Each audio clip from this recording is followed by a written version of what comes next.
Hello and welcome to the second stream of the day. Hey James. Oh, Osiris. So we will be having you on. Did you want to go ahead and hop on, or how do you want to do that? I see that you're here, at least in spirit.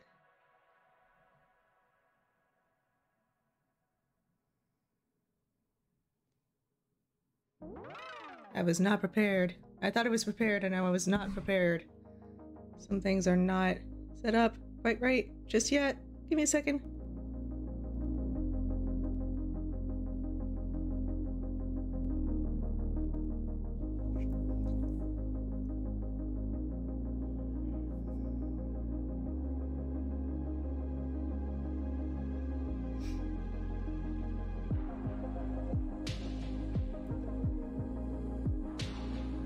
We're there? We good? We're good. Okay, cool. You need to get the EOG announcement thingy out. Okay. Okay, so we're meeting up at 1. Got it. Alright. So until then, I'm gonna keep on doing this little Eder Kaiju, because we discussed leaky ceilings yesterday, and we all decided that we're not going to do any more leaks. Not looking at anyone specifically at all.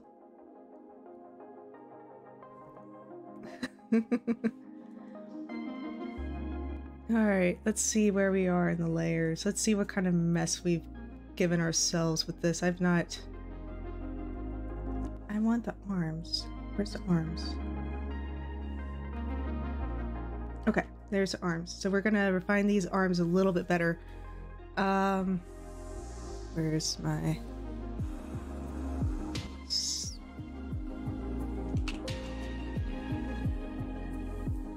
Getting everything back into place so that we can just start drawing. There we go. So you're gonna need to, I know I did a lot of line work last time, but we're gonna have to redo some of it.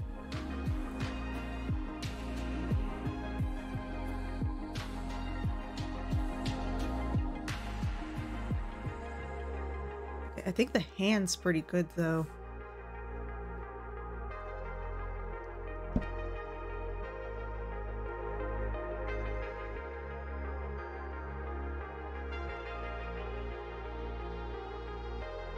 You feel a little bit called out on that? No.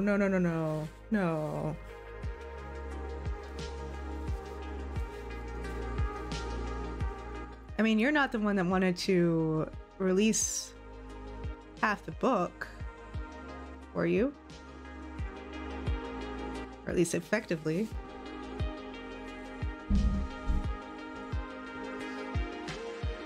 Okay. Less than half, but still.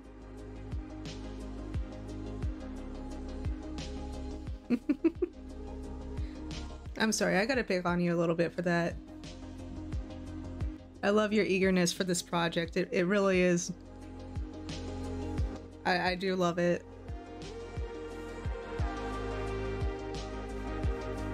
Okay. We are gonna smooth this guy out.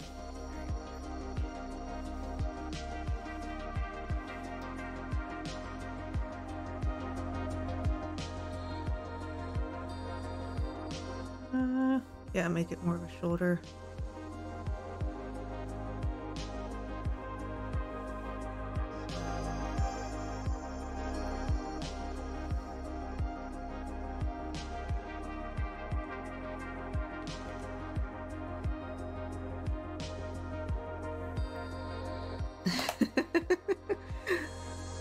$20 to $60, that's 1/3 of a book. Yeah, I know.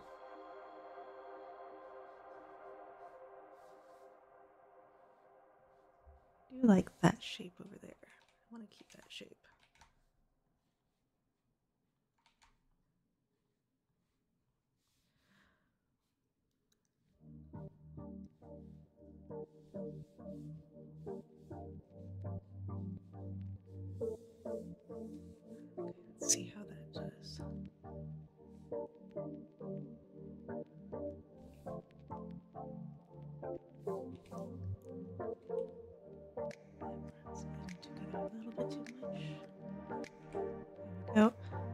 But I'm really excited for Mechfinder. I really am. It looks fantastic.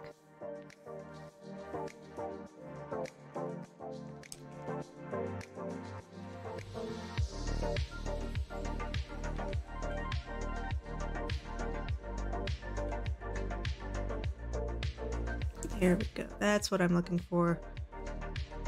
Trying to get those shapes in. Where's my reference? Forearm.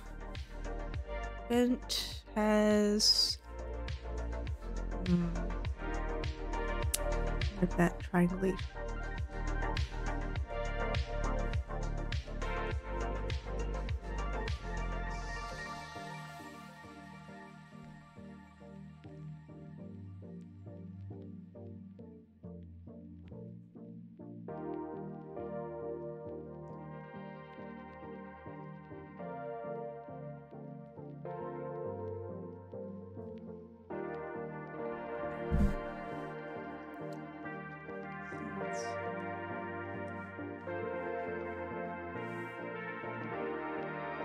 You know what? It's my monster. I can make up muscles. It doesn't have to be human muscles. I can do what I want.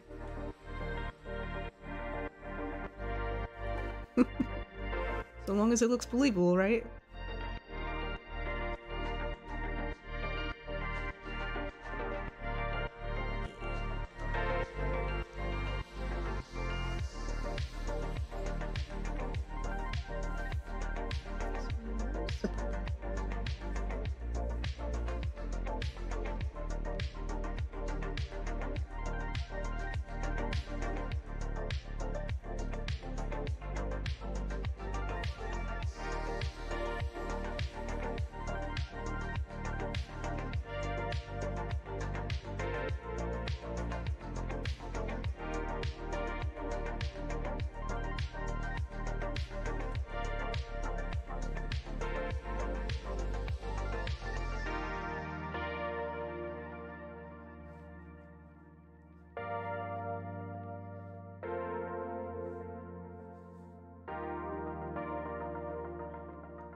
Alright, so...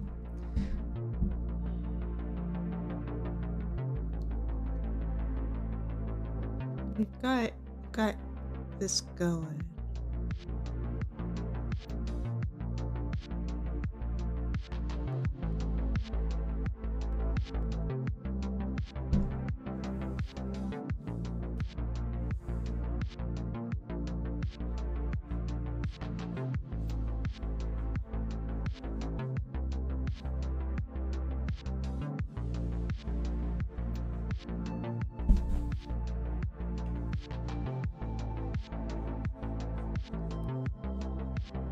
But I've been seeing a lot of people from the 5e community, like another wave of people coming in from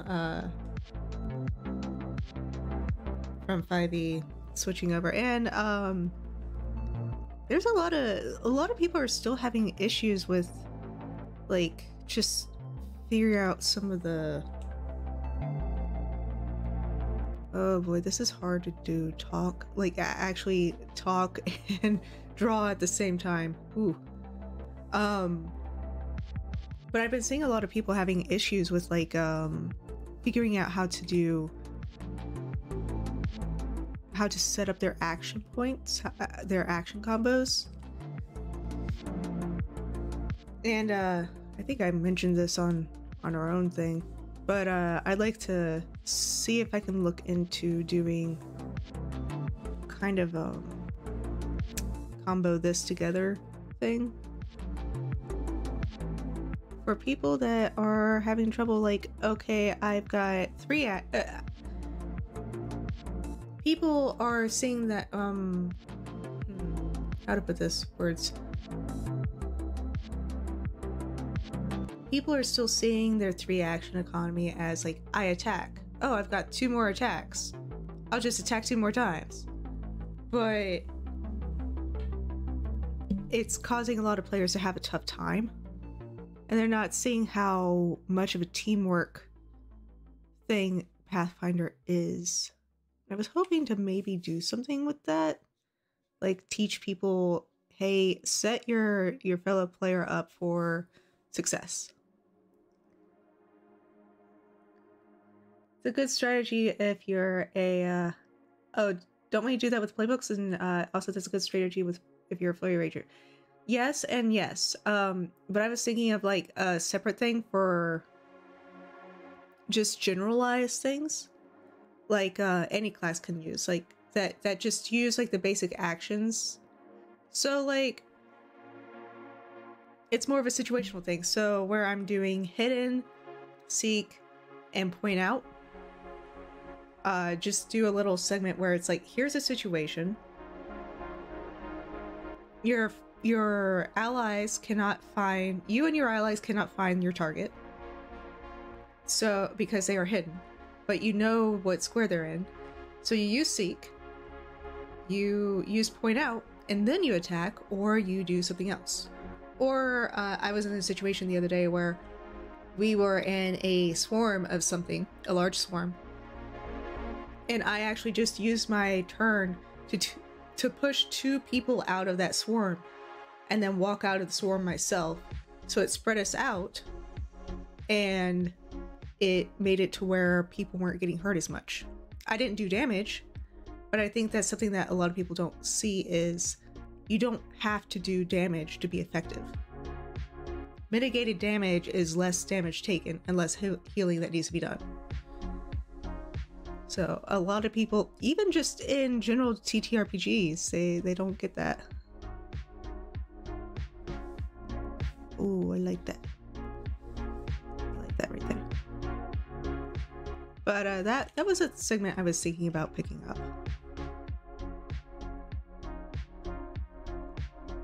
Especially since I've got a second group, my current 5e group, that's looking for other systems to use. And just because I'm so involved with Pathfinder, I've suggested it several times. But 5e does have that syndrome of one person is the star and it's that person whose turn it is. I'd like to help break that mentality.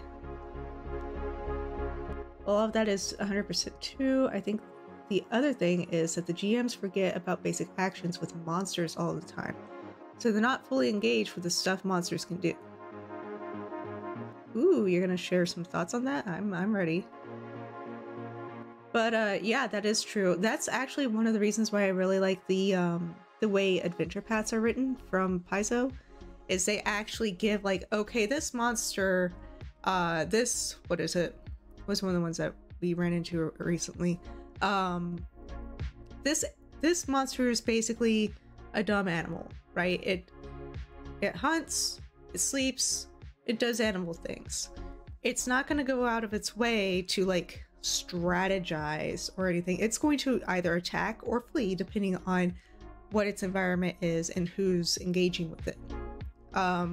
Whereas it'll be like, okay, this person's a cleric of some evil god, and they will do everything they can do to cause pain, right? So they actually give you a little bit of a feel of what these characters that players are going up against are going to do.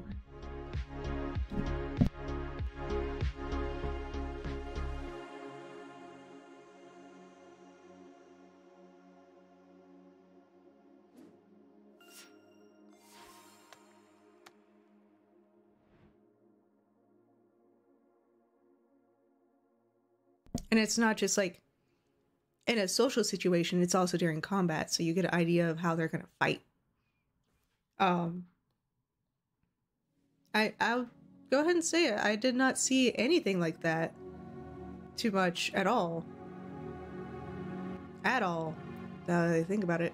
when I read through some of the 5e campaigns, because you know it's nice to know what people's motivations are and stuff, and that's something I thoroughly liked about Pathfinder Adventure Paths is it does have a lot to do with the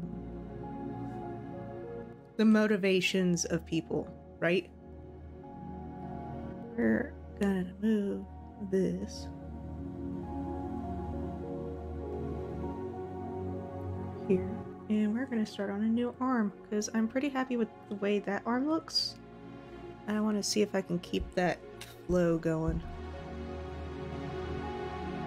Hello, Hunter. Welcome to the stream. I'm doing pretty good. How about you today?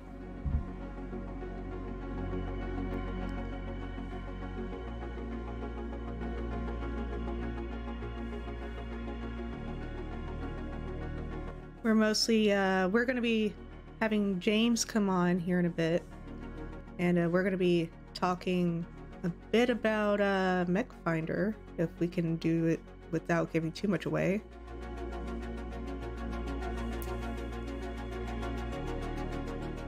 Ooh, Secrets of Magic.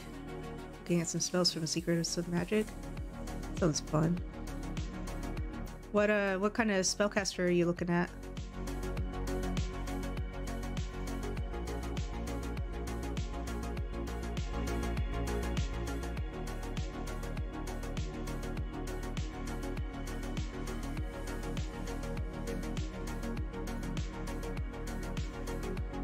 Or are you just kind of doing a general perusing? I've actually got, I'm so excited. I've got a Pathfinder Society game coming up this week. Oh dear, that is this week. Oh wow, that's this week. But, there's finally a Society game in my area, and, it's been years since I haven't played a Society game since first edition, and I'm so stoked for it. Like I am so ready. But where are you not going? Photoshop Y. Oh, I'm pushing buttons. That's why. Not in any particular, just looking at what's available. However, I really want to play Cleric as my first caster. Ooh, Cleric's fun. I've got a buddy that's playing Cleric, and they said that it's a lot of fun. But I'm playing a Wizard, and I've only played melee, like martials.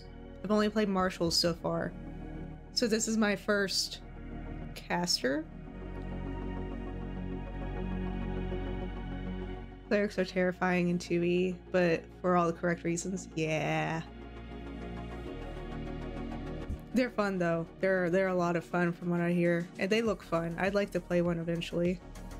But my husband and I are playing in the Society game this week, and we're playing a married couple, two orcs going out adventuring. He's a cleric of Gorum, or is he Gorum?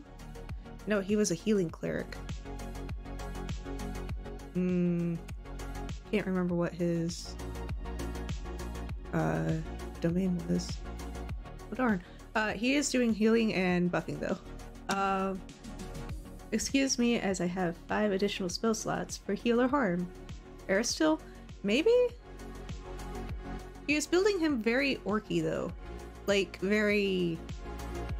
So long as he's not healing people, he's very much I am orc. I've had the concept of a human cleric of Shalene from Nidal since I first saw the cleric class. Oh, that sounds nice. I actually thought about making my avatar a the Society member, but I'm like, I want to keep that separate. So I might do that as a if we have an EOG game. But until then,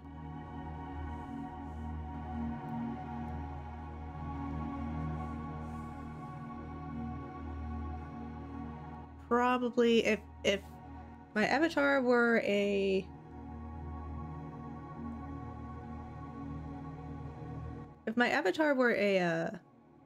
character, she'd either be a thaumaturge, magus, or a witch.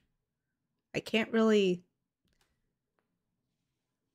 decide which one. Just because she's actually based on my Final Fantasy character, which was a red mage. And I really liked just going in, poking things a few times, flipping out of the battle, casting some spells, and charging back in. It was a lot of fun. I really enjoyed the PvP with that.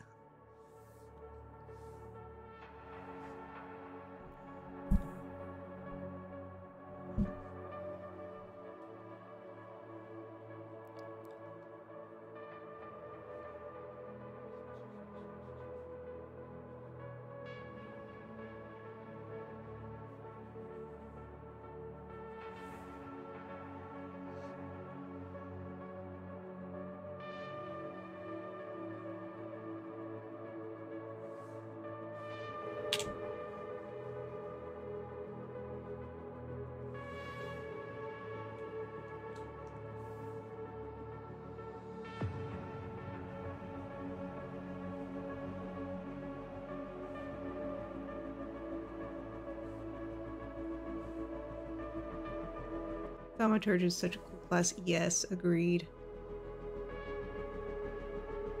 And something that's really cool about Pathfinder is you can have multiple people playing the same class, and they will be wildly different. Like, almost completely different in the sense of, like, you put two clerics into a party, and they can have entirely different builds and different feels. And yeah, it's still clerics, but you're not going to be playing the same cleric.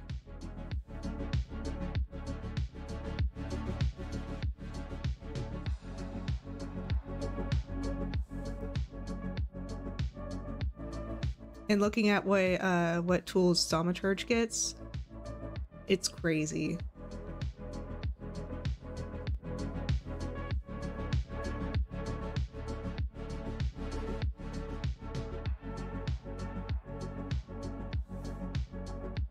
Oh, where are we going with little... Oh, that's the different set I was doing. Do I still want to go with that?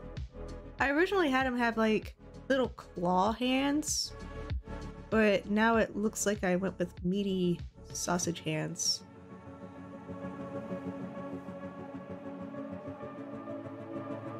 Which that thumb needs to come in.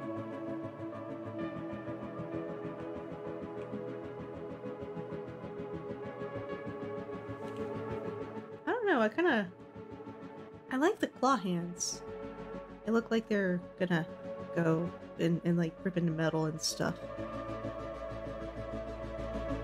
You do wish that clerics have more subclasses? Yeah.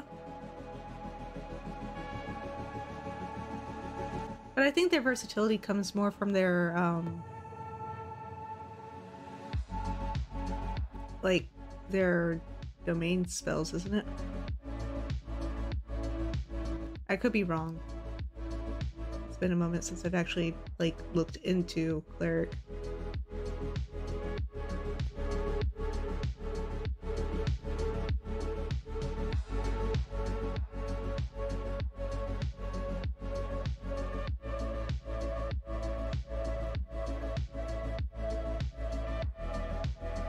I think I want to give him the claw hands. Yeah! Claws! Claws look better. That looks much better. Even just that little bit. I like that.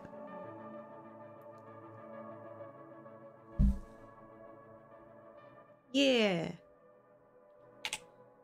Now he can rip and tear. Until it is done. That needs to come out. I had to do something with hands, didn't I?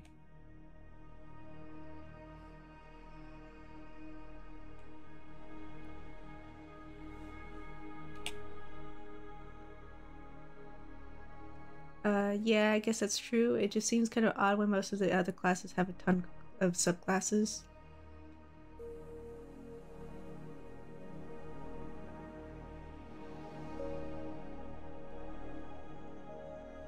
Yeah, I guess that makes sense. How many do champion get?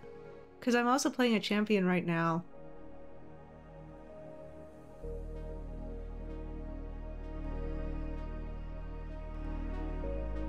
Because champion doesn't get that many, right?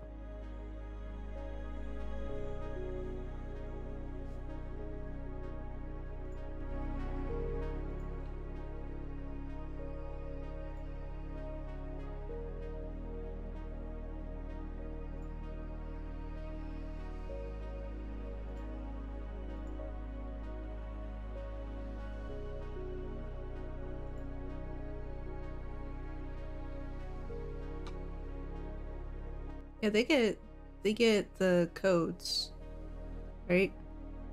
Yeah.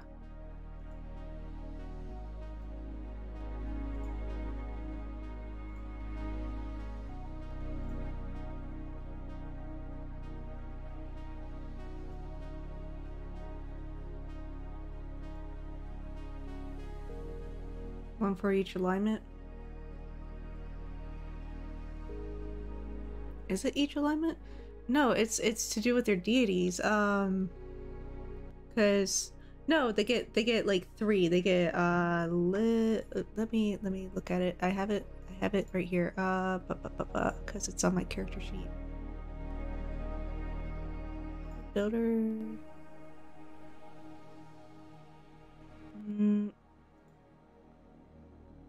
Oh, I didn't save my characters. Oh, fantastic. Thank you, Path Builder.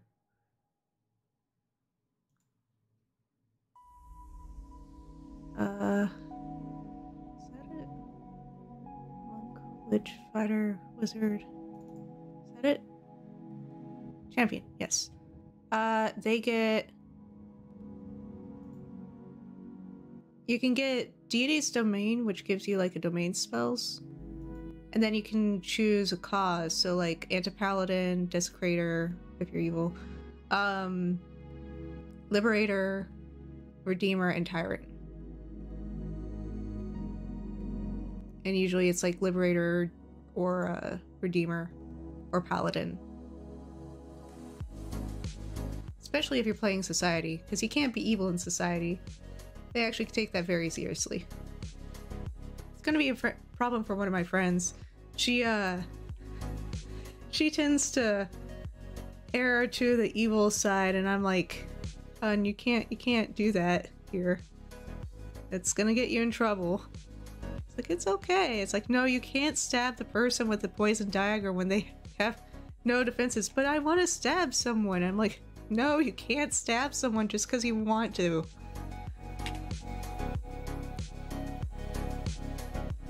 I know you're playing a healer, but if you wanted to play a healer, you shouldn't want to stab people.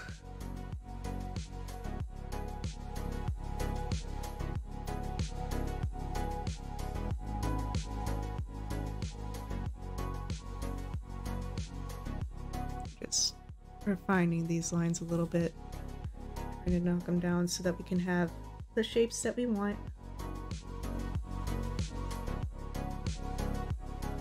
Yeah, 3 good subclasses, 3 evil classes. So it's the good ones are Paladin, Redeemer, and Liberator, and then the evil ones are Anti-Paladin, Desecrator, and Tyrant.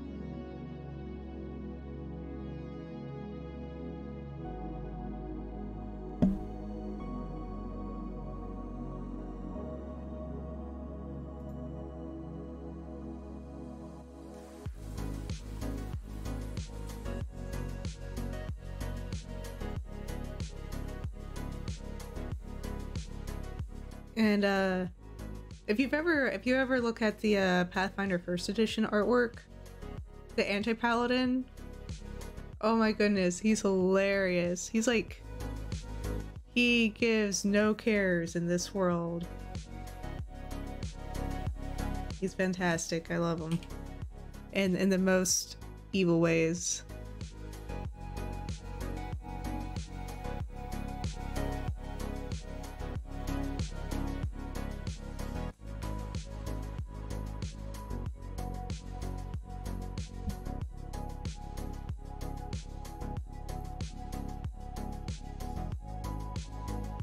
I hate drawing hands.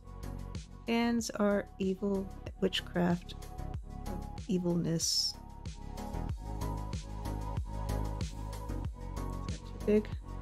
Probably too big.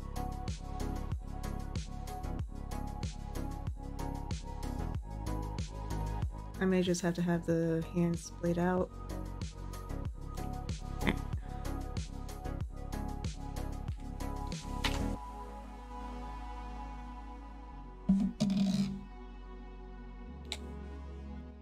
Let's see if we can do that. Yeah. I've got things on 2 different layers. Darn. We'll go back on this layer. That's the layer we should be working on. So he's got that beefy wrist going on. Should bring that up.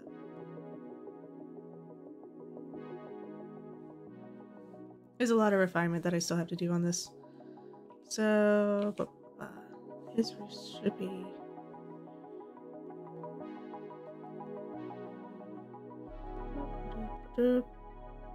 thumb feet area.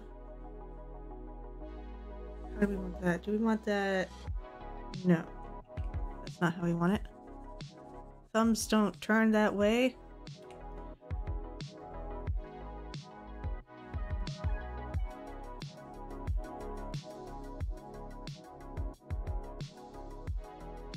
I mean, fantasy creature, maybe they do turn that way. Maybe our thumbs are the thumbs that are wrong.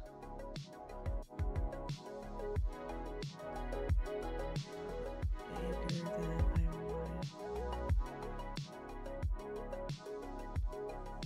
Yeah, that's a bit bigger than I wanted. But we can fix it. But yeah, I'm very excited to be playing my wizard. Playing a... what is it? Transmutation wizard with the... oh, what's it called? It's the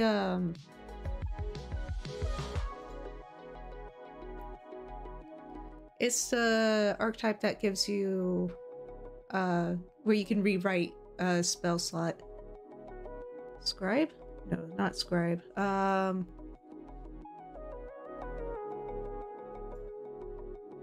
I've got it here.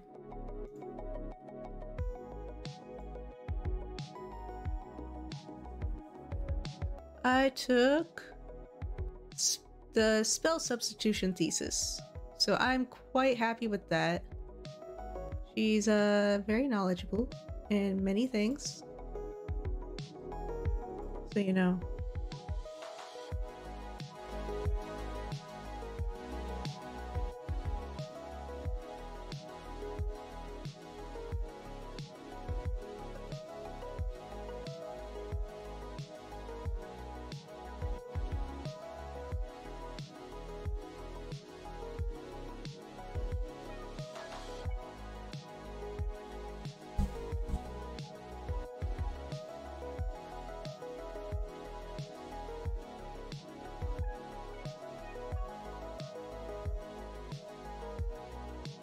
Yeah, let's have it turned in, because the other one I do have it already kind of like that, so this one he's kind of grabbing in. Got it turned inwards. Yes.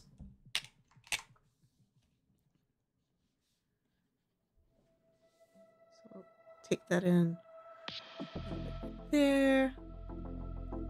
I am curious what stat block this guy is going to be given.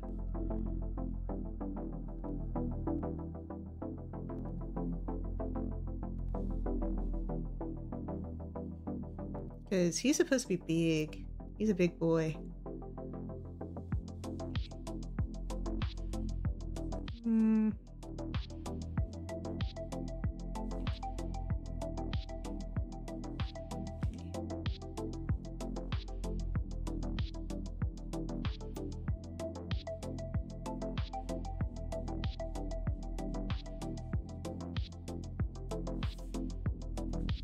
There we go.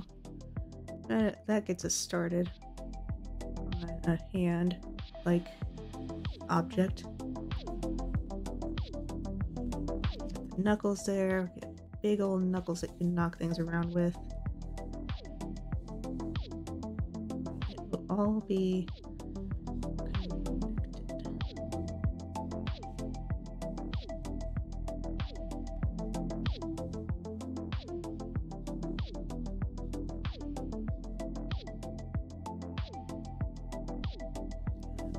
wristbones. It's always fun to think about how the structure of these creatures are. Like, how are they built? What are the muscular and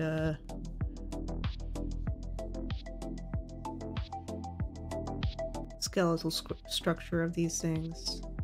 Actually, this should all be... Yeah, that should actually be raised up. Shouldn't it? Yeah. Yeah! He's a beefy boy. Get them muscles. He will tear down a building. Rawr. Roar. There we go. Haha! We're finding those muscles. We're inventing the muscles. These muscles don't even exist yet.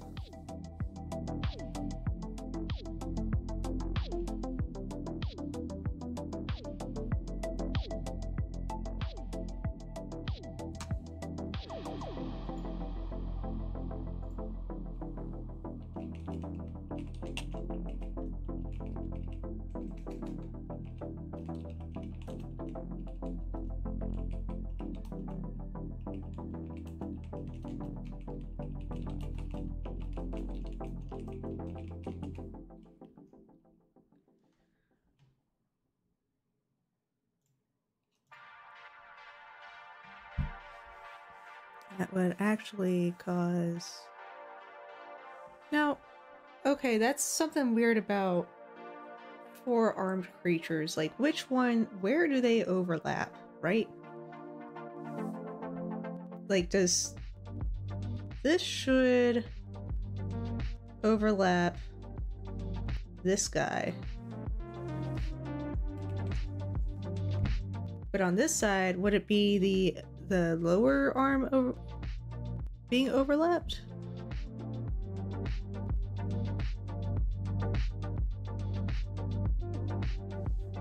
I think so. Yeah. Yeah. So then that would mean...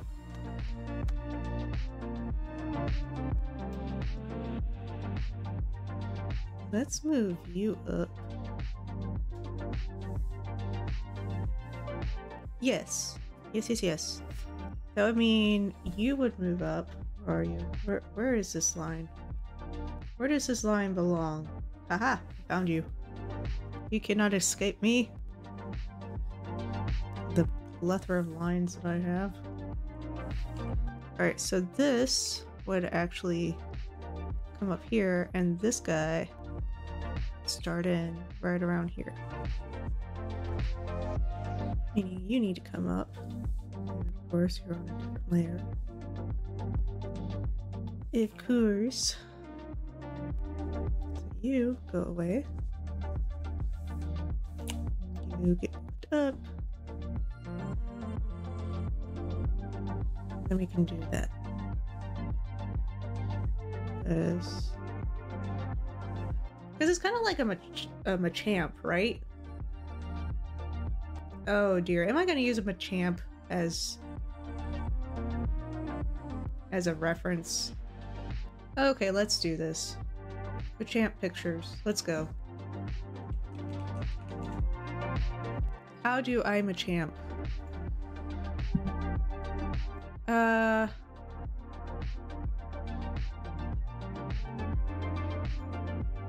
Oh, they actually have his... That's smart. That's actually very smart. Okay. Let me pull this on here, because they did it completely different than what I was thinking. Copy image. I don't want a new, I want to show. So I did a stacked arm. Oops. No. Go back. I did stacked arms, like on top of each other, so one set of arms are like coming out of the armpits. They actually did it to where, let me see here. His arms are actually coming out from his back, like behind his arms. But that's kind of weird, because then it's like whenever he has to move forward, like reach forward with them or punch something, he has to like really hunch down and like angle himself just so it works. I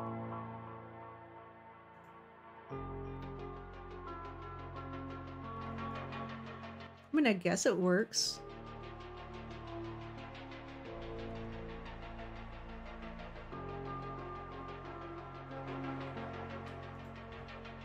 Hello, Jax. What are you doing, kitty cat? You gonna look out the window?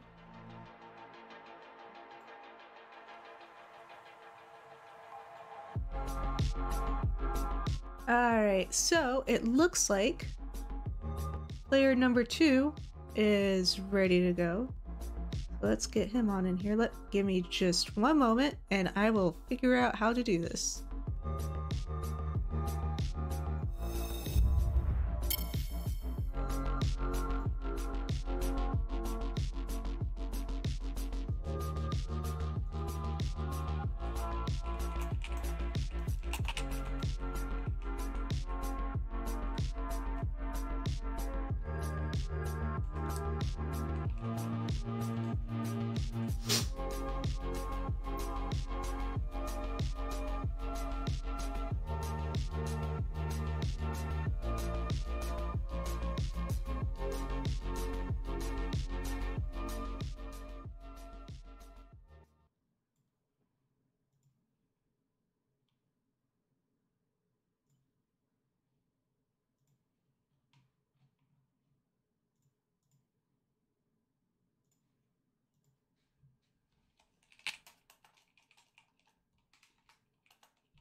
Alright, can you hear me? Sweet. Okay, let me turn you up.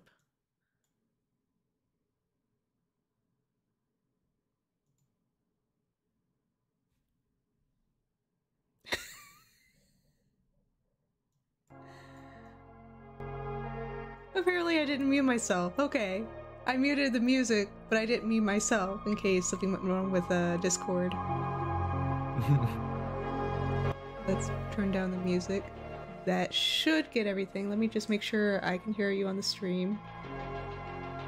What would you like me to say? I can start spoiling stuff now. You know, oh really no, don't. Okay. Sounds like all the sound is good. So yeah. Let's not don't make me get the wrench out for all these leaks. I don't know. So I thought we were going to be able to talk about a lot more than just maybe little tidbits and stuff, but so I could spoil everything. How about this? Where did you get the inspiration for it? Like, what inspired you to follow this line of oddity? Because this is not very sword and board. Well, for starters, I hate to be a backseat streamer, but you're still on the be right back screen. Oh my goodness. I hate being that guy. No. All the help is welcome. Give me all the help.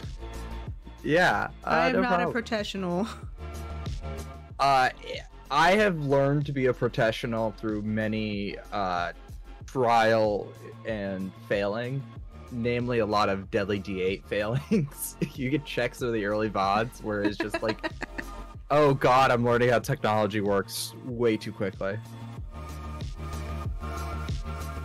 But yeah, what made you go down this rabbit hole? What inspired you?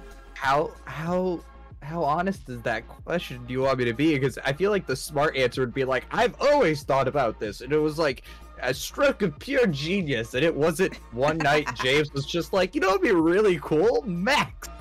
And it started with... You were like up late one night, and it just dawned on you. It was late at night. I mean, Max, that is where we must go with this. It was 2 a.m. So Sean, I mean, start the renders now.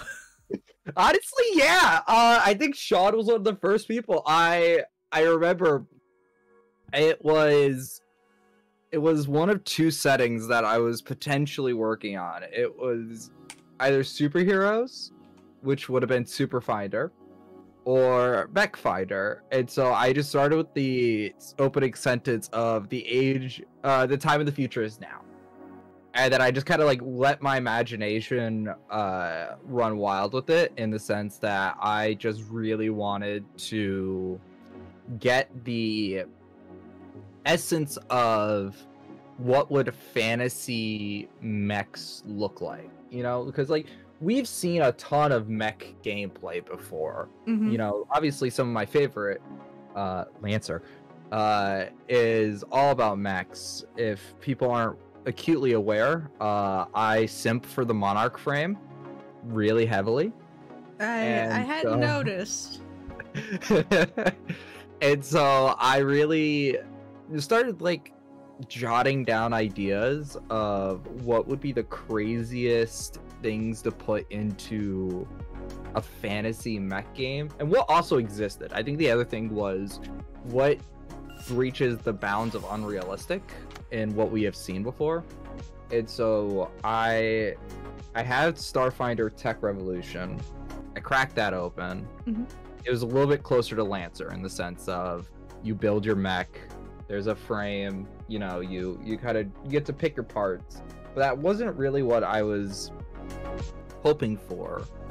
And so I really wanted like to do something no one had seen before. Right. You know, everyone, especially for Pathfinder 2e, I feel like we've seen Pathfinder 2e hacks, but definitely not to the scale I think Mechfinder is.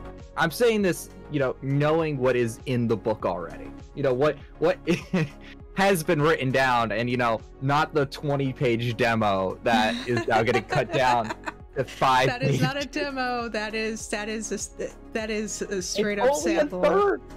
It is a third of a book. All right, fine. We'll call it the Mechfinder sample. All right. So chapter platter. 1. I'll read this out loud. Yeah, exactly. Whoa. Also, for a moment, Turk Ascended, thank you for following. We really appreciate that. Yo, it's Turk. Hi, Turk. Sorry, Turk is a good friend of mine. Okay. He's my keeper in my upcoming Call of Cthulhu game tomorrow. Ooh. I'm terrified. You're gonna die. Oh yeah, I make the dumbest decisions in TTRPGs. So I went smart with it. Okay, I rolled an intelligence so low that I just can't comprehend Eldritch horror. So if I just was like, yeah, that dog's act mighty weird if it has tentacles, you know, it's probably a bad case of rabies. You know, I won't die just because I'm too stupid to. And I feel like that is the strategy. Or worse yet, you don't die. Right? There's worse things than dying. Oh, especially in Eldritch. Oh yeah. But yeah. Tomorrow's gonna be interesting to say the least. I do not expect things to go well for me. They never go well for me, and because it's on the Lost Caravan, high chance of death. I mean, I say this lovingly. I die all the time on there, which is statistical chances. I'm so often invited to come onto the channel that eventually, you know, when you start racking up character deaths so much, it just becomes kind of an in-joke on the server. Should we create like a little wiki page for all the character deaths? Oh my god, we don't have time for that. That is so many. Even if we limited it down to just Pathfinder, that's still a good 4 or 5 characters alone. Like, so many of them. Also, Reader, yeah. Thank you for coming by, Reader. So what you're saying is you'll be fine, right? Oh, I'll have fun. I didn't say I'll be fine. I'm gonna die, but it'll be fun. It's just a picture of what's his face from Simpsons. You know who I'm talking to. I'm in danger. I'm in danger. Yes. Let's sit here real quick. All right. I have made a mess of my lines and my layers. It is crazy. This is why I don't do drawing. I just do the layout. I mean, that's basically the cleanup of the equivalence of cleanup of what I'm doing right now. You're going through and like cleaning the room after the child has gone through and made an entire mess. Yes, but you've seen what my artistic skills look like. I thought it was adorable. You know what? You know there's a reason why. Can I show that? Oh, you know what? Fine. I'll explain That's a little bit of the. Yeah. That's what we were gonna do anyways. I was gonna draw that, wasn't it? I was gonna see where it went. I apologize now to everyone who gets to see this because I am not an artist. I'm gonna be honest. You give this to an artist and say, "Hey, draw this," with like a little description, and they will be so happy. That is like, good to know. I'll start giving them even like a small like snippet of what you want from them, like that. Nope. Photoshop, come on. Don't be like that. All right. Let's get. No. Oh boy. All right. Well, while this is going on, I think I should talk a little bit about what we're gonna. The poor monstrosity. He's adorable. I love him. He's all scrappy. Yeah. So this is Scrappy, the goblin. Scrappy the goblin. I think I made him a monk. I think if I had to stat this out in Mechfinder, this would probably be a monastic archer, goblin monk. Okay. So the thing was, in Mechfinder, the idea is that you can play anything for Pathfinder 2nd Edition. It's all 100% one-to-one with itself. You know, you could use anything in Paizo material, EOG material, you know, all that fun stuff. So one of the concepts that we had a discussion about, aka James ranted into the void for a while until people understood what I was finally trying to say. You meander your way there. We get it eventually. It gets there. It just takes a lot of frustration of hitting that point. It's one of the fantastic parts about ADHD. It's like you know exactly what it is, and you know all the words around it, but getting to that subject kind of takes a moment sometimes. 100%. So yeah, so the idea was, in Mechfinder you can be anything, right? And so that means you can have your mech kind of look like whatever you really want it to. It's not I really like games where it's just like you kind of like free flowy with the design look, you know, especially mechs because they can look like anything. And so the idea was the ancestry and culture playing a role into mech design. You know what? I'm allowed to leak a little bit about mechanics. Your ancestry, a little bit. I'm not gonna say it. Just at least step one. You have to still choose your ancestry as normal. Okay. Well, that's but a given. it determines some mech stats, like right off the bat. Or at least in its current draft, it does. Okay. But so one of the things we really wanted was what does culture influence? What would a goblinized mech look like? And I talked with yeah it's literally like my idea in my head was a bunch of scrap metal thrown together and you know barely working with like running on a prayer kind of stuff. Right. And so the example I think I gave you in this drawing I used was a goblin who had one of the companies inside the Mechfinder setting. I won't say which one or what planet they're from, but essentially pulled together a bunch of spare parts and then hence Scrappy being the goblin monk mech. But yeah, this is I can't draw very well. That's okay. As everyone can see. You got the basic sound. It's all shapes. When you look at how people draw, it's always starting with shapes, and this is pretty much it. There was a book called I don't know if you actually have this or not. It's called like the Marvel Guide to Drawing. I have it on Kindle, and I've been meaning to read it. It's like I have a bunch of art books. There's a difference between having an art book and actually sitting down and reading it, though. Oh yeah, 100%. At one point, I did want to become a comic book artist or writer, and so I picked up a bunch of like how to draw, how to you know, get a bunch of basically how to learn how to trace stuff. Yeah. I was never really good in art class. It might have been partially because I really didn't pay attention much in art class. It's a very small, very, very small form of it. But yeah, that was one of the things I actually remembered was just start with basic shapes. And then I realized, hey, I know actual artists now. I can just do basic shapes and get away with it. Yeah. Jokingly, I'll just pay someone else to get it done. You know, I'm not gonna stick this into a final product. We got funds. Well, yeah, but it was one of the things with Mechfinder that I'm really actually proud of. Is getting to explore that really fun fantasy sci-fi dynamic we might not be able to see elsewhere. I think my design goals with Mechfinder was always to introduce something that we haven't really once seen before, because I don't know if anyone knows me personally, I'm absolutely crazy, meaning I will do whatever insane stuff comes to my head. And it's a matter of, can everyone hold me back for long enough to make sure it works? Hence the last meeting.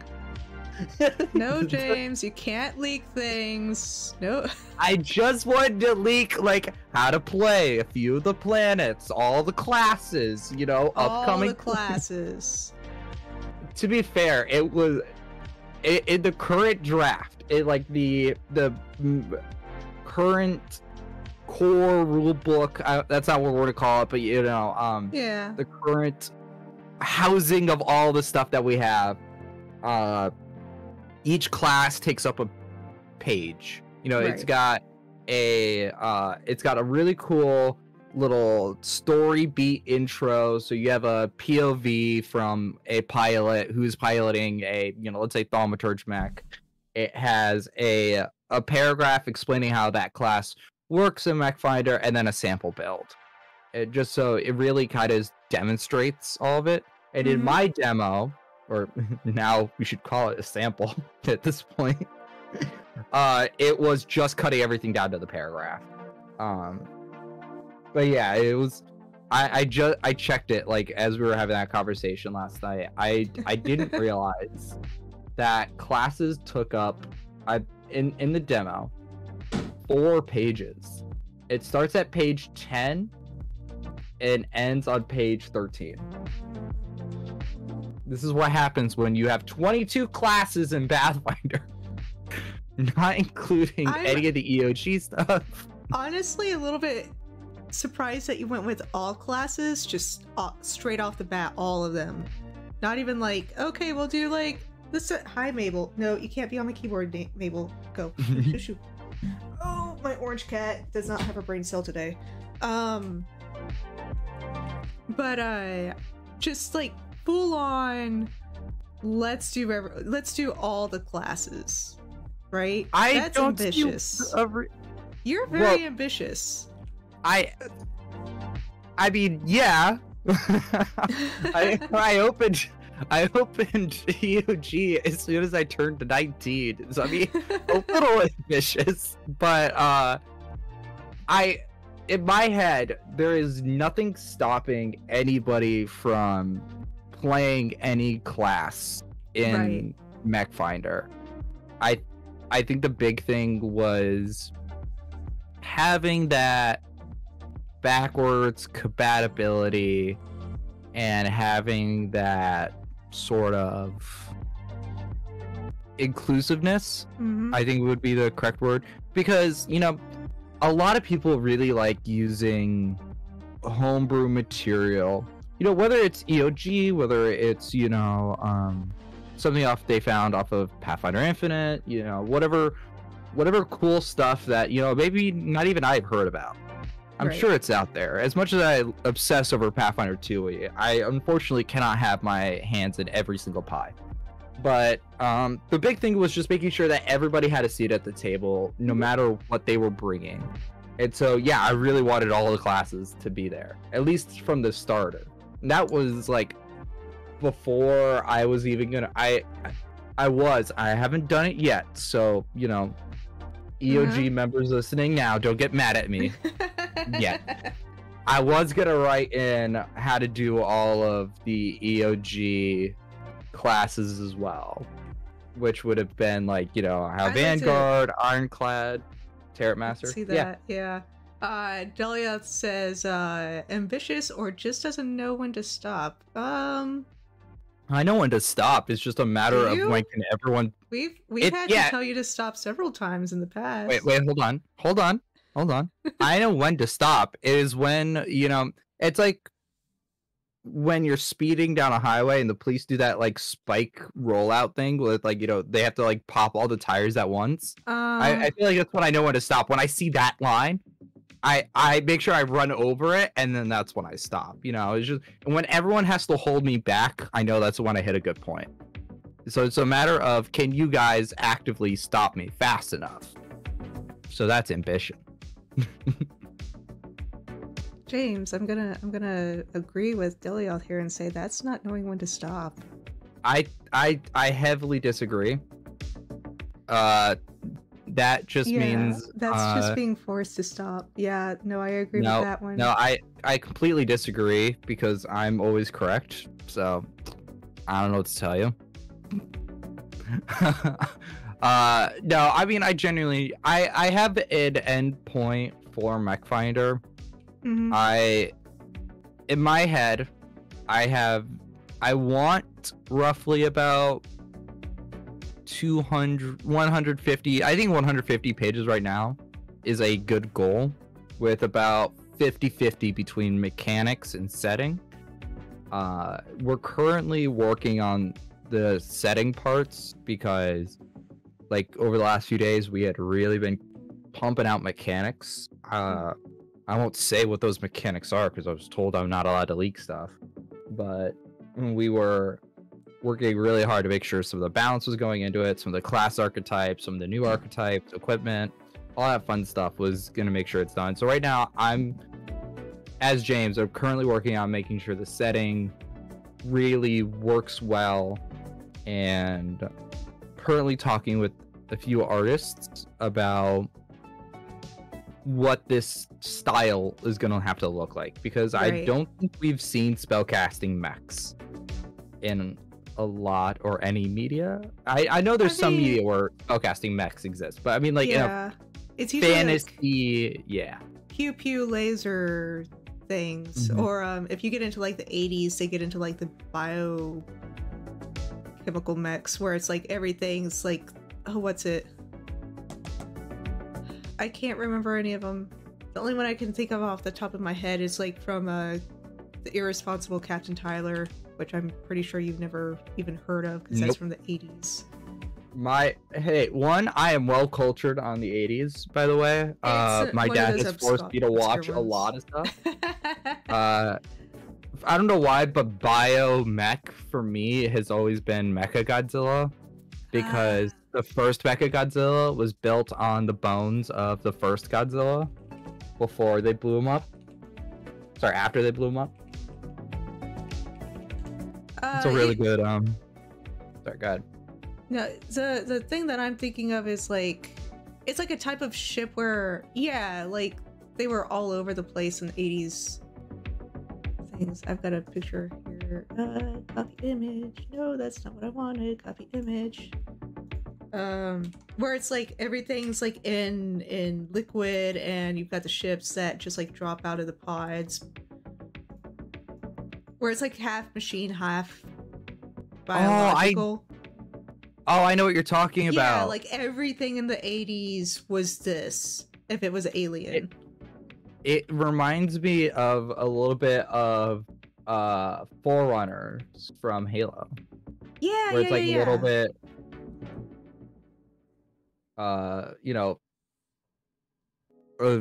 whatchamacallit, a half technology, half creature. By the way, that is I won't say how, but that is gonna be a Mechfinder. I knew that was a niche we needed to hit, and so I won't say bionics, but it might be there. I don't know. I like I said a couple times already, I've been told not to say too much, even though I really want to. You gotta reel it in. I know. I have been working, just for context for everyone who is obviously not in EOG, so they don't know about the whole backstory and process of this whole thing. I've been working on this since January, and we're about to hit May. So it's been almost 4 to 5 months of writing. It's been cooking a little while, but like it's been in tandem with the Monstrous, right? Like, I've seen you guys pumping things into that like crazy. That thing's gonna be awesome when it's finished. So Monstrous Beasts right now is in a really, I would say, a really good place in terms of being a designer, because as developers, we are kind of done with it.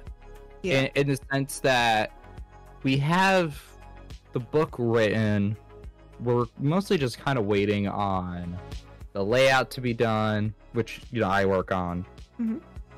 The really big thing was art. It's a lot of just waiting for art to come in so we can throw it into the layout, we can get it out to backers.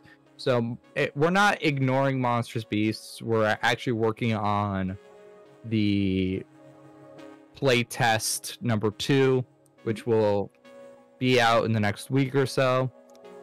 Just in terms of development for Monstrous Beasts, it's a bunch of last minute tweaking. Like we go into a master document that we have all of our writings in, and we just go, okay, you know what? At the time when we wrote this, it was a good idea, but some new thing came out in between the Kickstarter and now, so we don't want to get rid of it. So what can we do with this written material? So one of the things that I wrote forever ago that had made its way to the master document doesn't work anymore. Paizo kind of beat us to the punch in that sense. So I went in and I finished writing a new archetype. It has to go off to editing. But essentially, I would say we're at the over 50%, maybe closer to 60% mark in terms of the, how do I put this? Of completion, because we have the adventures done, all of our freelancers have turned in their work. The Nautilus subsystem is done. I'm so excited for that. Pete did a great job. I think in total, if I had to put all of the work into one Google Doc, we'd probably be looking around 150 pages to maybe even higher than that, just between all of the writing, all of the stuff. And our master document, which is 100 pages long, does not include the metamorph, which is its own separate document, which, because we were saving our editors a ton of time. It didn't include the adventure. It didn't include... It basically, we broke the project up into sections, and then the master document was a bunch of stuff we had written going into the project that we were using to house a bunch of other stuff. And so essentially we were kind of using that, and Monsters Beast right now is looking really, really good in my honest opinion.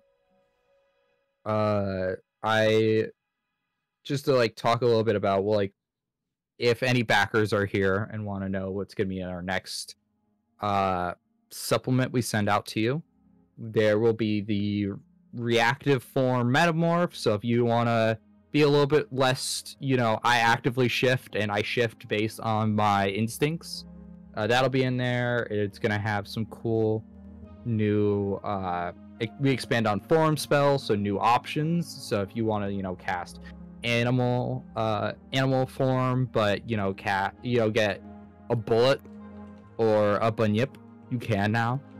And it's gonna have equipment and new archetype. I'm really excited for it. It's gonna have a bunch of cool new stuff. I think my current page layout, if I had to remember correctly, is sitting about 25 pages, maybe a little bit more or less depending.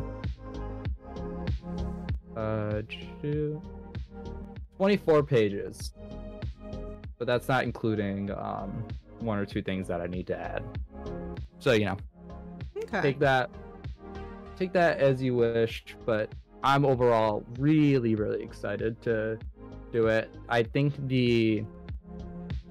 after this playtest goes out, we will I believe creatures are up next, and then depending on which part gets finalized first, it will either be the freelancers stuff, or it will just be touching up on stuff that we just hadn't released yet. Maybe the adventure, maybe the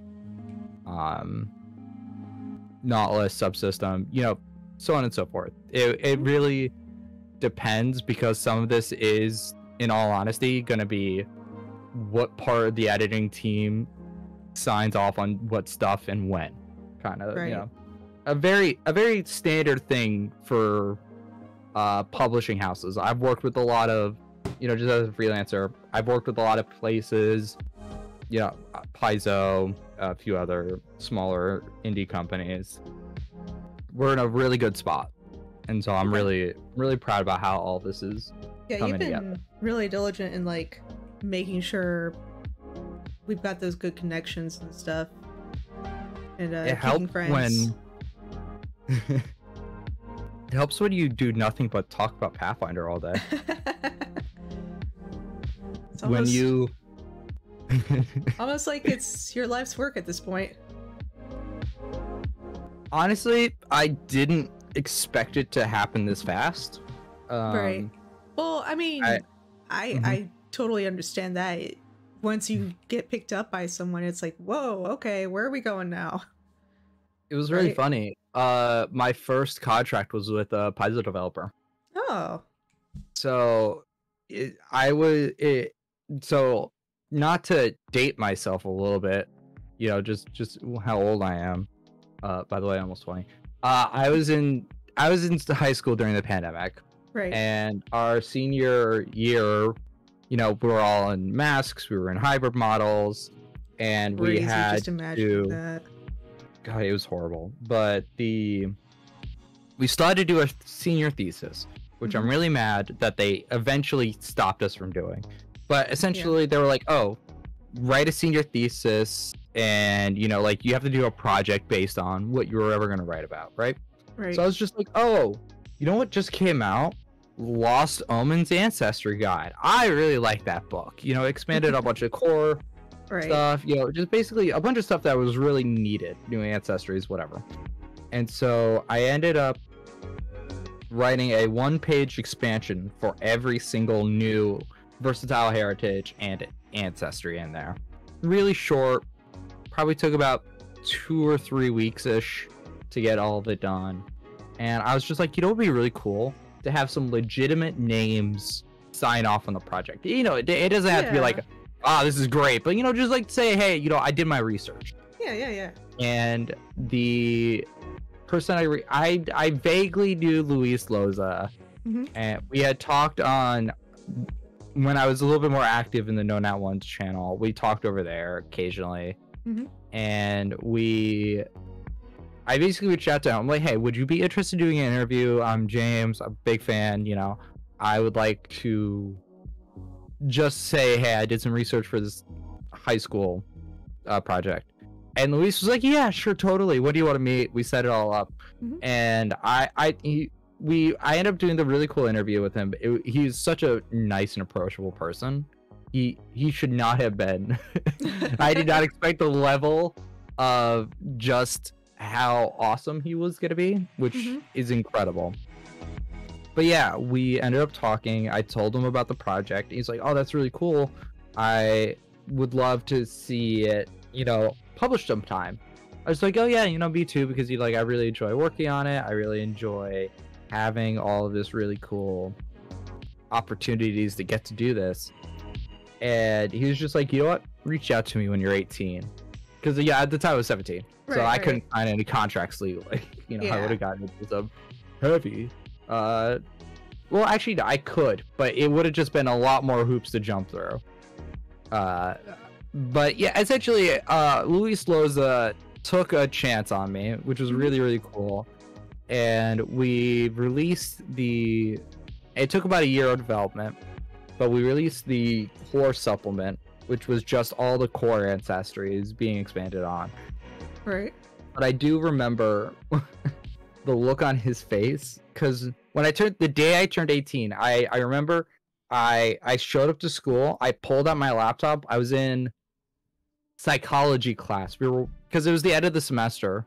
We were doing a study of different psychologies. So we were watching the Purge film, because it's a really good in-depth psychological look. Whatever, I'm not gonna go into detail about that. We were watching the Purge. I remember I opened up my laptop. It's 8 in the morning, so this means it's 5 a.m. his time, and I'm just like, oh my god, Luis, I'm 18. I can sign the contract. I can do this all good. I'm like, downside is I'm now, I can legally be drafted, but I don't care. I can do the work. And from that first meeting on to that point, I had gone back and not only wrote for all of Lost Omens Ancestry Guide, I went back and wrote everything up until that point. That means every single ancestry, from APG to CRB to character guide, what have you. It was all in there. I remember because I met up with Luis afterward. He was like, oh, so how many words is it? And I looked it up, and I controlled F it. I was like, oh, not much. He's like, how much? I was like, 32,000. He's like, what? I'm like, yeah, just 32,000, just words. A few, just a sentence or two. 50 pages. 50 pages is nothing, right? Because the only time I had experience with books would have been through Pathfinder, so I was just like, yeah, 50 pages is really short. Now knowing that 50 pages is a lot of pages, we broke it down, thankfully, and that's why the core one is out now. But I did not think I always knew I was gonna get into Pathfinder. Yeah. I love the game too much. I don't do this at home, folks. But because I had special circumstances given COVID, I wrote more in Pathfinder than doing some of my own homework. I felt really bad at times because like I had a physics class that I didn't actually need to take. So even if I failed it, I would still graduate, right? Right. We eventually had a thing where you couldn't get lower than a 50 in a grade. What? Because it was COVID. So it was COVID. So a lot of kids were failing, right? And so they didn't want half the school to stay back. So they eventually was just like, okay, the lowest you can get is a 50. You can't get any lower than that. What? That was my saving grace to just focus on writing Pathfinder instead. So well, during physics, I would always have my laptop open. And I'm just like, let's look up Duskwalker, and then I would write a whole bunch of stuff for that. I was very lucky in that sense. I feel like it was any other year, I would have gotten in some really big trouble. You probably would have stayed on your course stuff and just like done that and never really gone into this. I feel like, or at least not near as much, right? Yeah. My experience with college was if you pick two of the following: social, study, or sleep. That was the general like college life for myself and like several of my friends. Where it's like social, sleep, or study. Pick two. Really funny is for me it's social, sleep, study, or Pathfinder. Well, I mean like social being like whatever hobby or whatever you've got. You know? Okay. So it's like you couldn't really focus on a hobby or anything unless your hobby was college related. Yeah, that is one of the downsides, I guess, was just because I work more on Pathfinder than I do college, which is, it was a compromise I made. It was fine. I would rather work on Pathfinder, given the circumstances. And so I personally, now I'm down to 2 classes a semester, which is fine. I go to community college. Like, I won't go into full that's details. Not bad. I went through a whole bunch different. of state programs. Yeah. Essentially. But community college in Connecticut is free if it's your first time ever going to college. You have to apply and go through a bunch of forms, but it is possible. So the thing was, there have been times where I am so tired, and this really heavily depends on the class, by the way. I will write Pathfinder instead. I remember this because I did during my intro to business class, because I'd often find myself disagreeing with the professor. Right. For those who don't know, I am not a capitalist. He was a very big capitalist. Oh dear. And so I'd often fight with him. So there have been times where I would work on Deadly G8 scripts in the background. Yeah, I'm totally doing my classwork. I'm writing. See.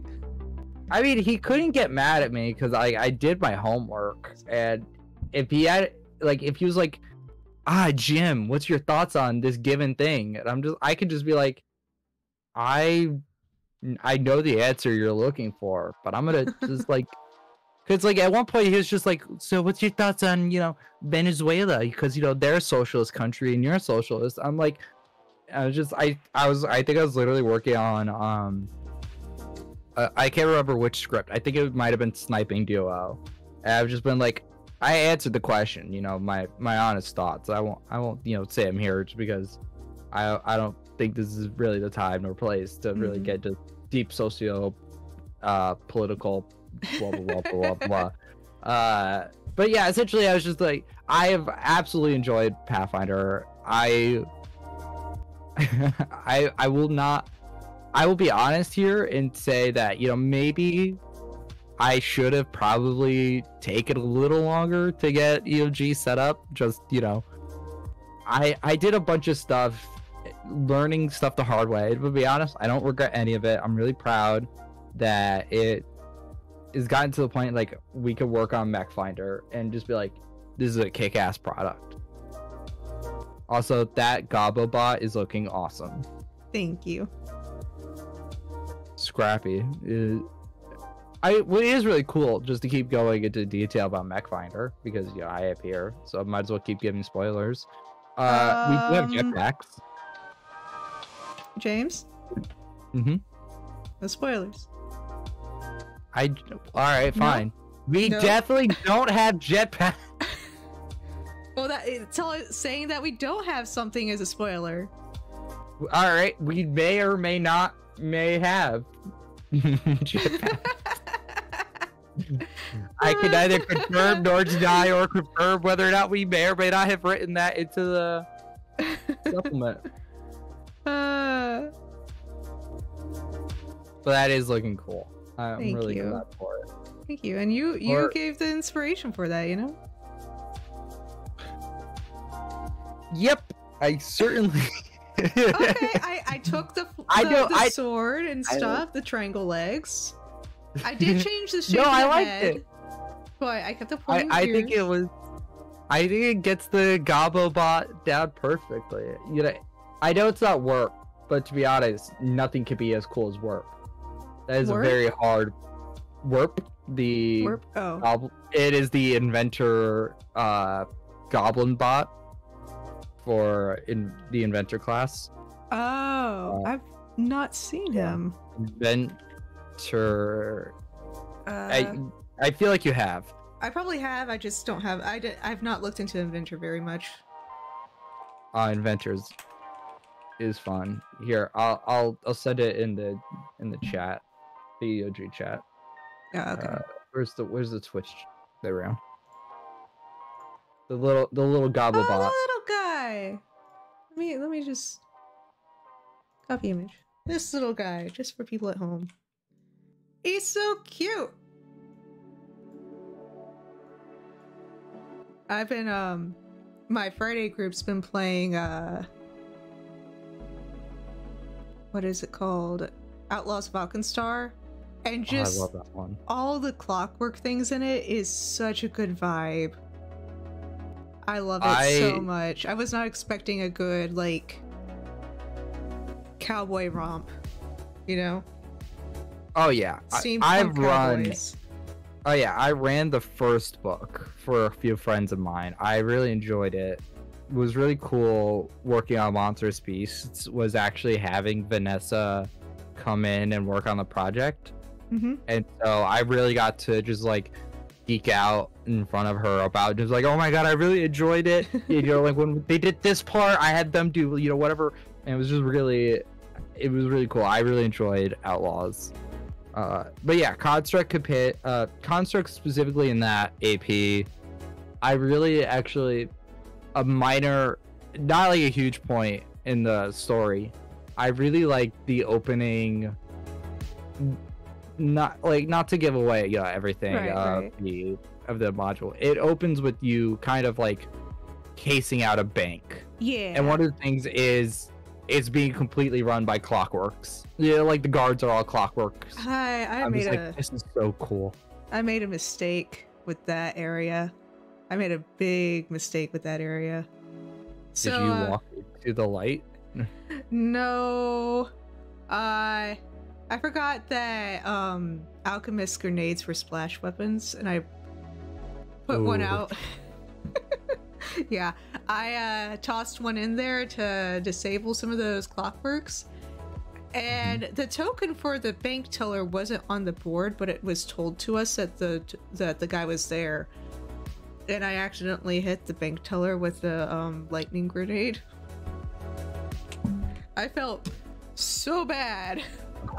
Oh, okay. So here's the thing. In my run through of the Outlaws, I made them the bank teller like this like kind of like a little bit of a dick, and he was just like, "Oh, how dare you even attempt to hit me? I am, sort of a Trudius the Third, Apple's wealth investor."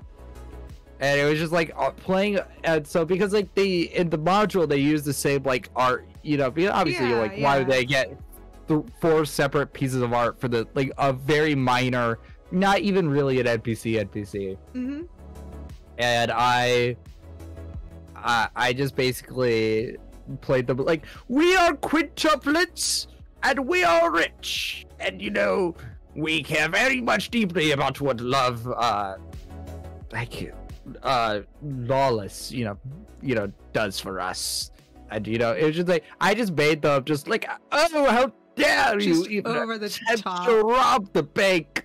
Oh yeah, I love NPCs who are just like, this is a fucking cartoon. And I really think Outlaws of Alcazar works really well if you just play up some of like the more tropey bits. Especially when you get into those really, like, they are meant to be like straight up crazy characters. Like, how are you still alive in society crazy, right? Because there's just so much, there's so many things that you can hurt yourself with in that place. And it's like, how are people still surviving here? Between all the crazy things people get in trouble with, and like just environment itself, just like. Now I do have to say I'm thankful for my GM who played down the environmental hazards, because we only have one spellcaster and we're like, it's not fun for this one person to be done over by the environmental hazards, so we're just going to hand wave that until it actually becomes a problem. See, I kind of went a little bit more of an opposite route. Right. I don't want to give away one of the parts, but there is a heavily trapped like entrance. When you're going to meet a specific NPC. No. In chapter 2 of the first book, you have to go pick up a very special NPC to the story. But his entire front lawn is like covered in traps. I don't want to say too much. I think we're like either 1/3 into the second chapter. Okay. So did you complete you completed the bank vault run? Yeah, we have obtained a friend that we keep in a basement. Okay. I don't know how to talk about it without like giving things away for viewers. So. No, it's fine. Basically, there is a section of the book that is just heavily guarded. If you're not making your perception checks, things could go really badly for you. And my players had managed to consistently fail and triggered literally every single trap possible. Yeah, see, we just send our Rogan. It's like, yeah, you deal with it, and he sets up all the traps. Oh yeah, they didn't have a rogue, so they didn't really have a lot of like heavily skilled characters. Right. So I just thought it'd be really funny. That was like the first thing that we all made sure of, was like, okay, we're a new group. I'm pretty much the only, myself and the GM are pretty much the only people that have played Pathfinder. The rest have all played like 5e or Monster of the Week, but aren't really versed in Pathfinder at all. So we're like, okay, let's just have our skills covered and everything. Make sure that we have at least medicine. Someone has medicine, right? Jesus, please, someone have medicine. And I think the only thing we didn't have covered was like specifically trap finding. things. So it's like we're walking around and it's like, oh, look what I just stepped in. I guess I'll take damage now. So, but like crafting and all that, we got covered. But trap finding, not so much. So we've been finding all the traps. That might eventually come to bite you a little bit. Oh, don't worry. We're quite well prepared for that. And by prepared, I mean I've got a lot of fire flasks. Respect. Oh yeah, so one of the other things that I wanted to talk about, because I mentioned that I would talk about this earlier, was GMs running monsters in the 3-action economy. Here's where I get to say my spicy takes.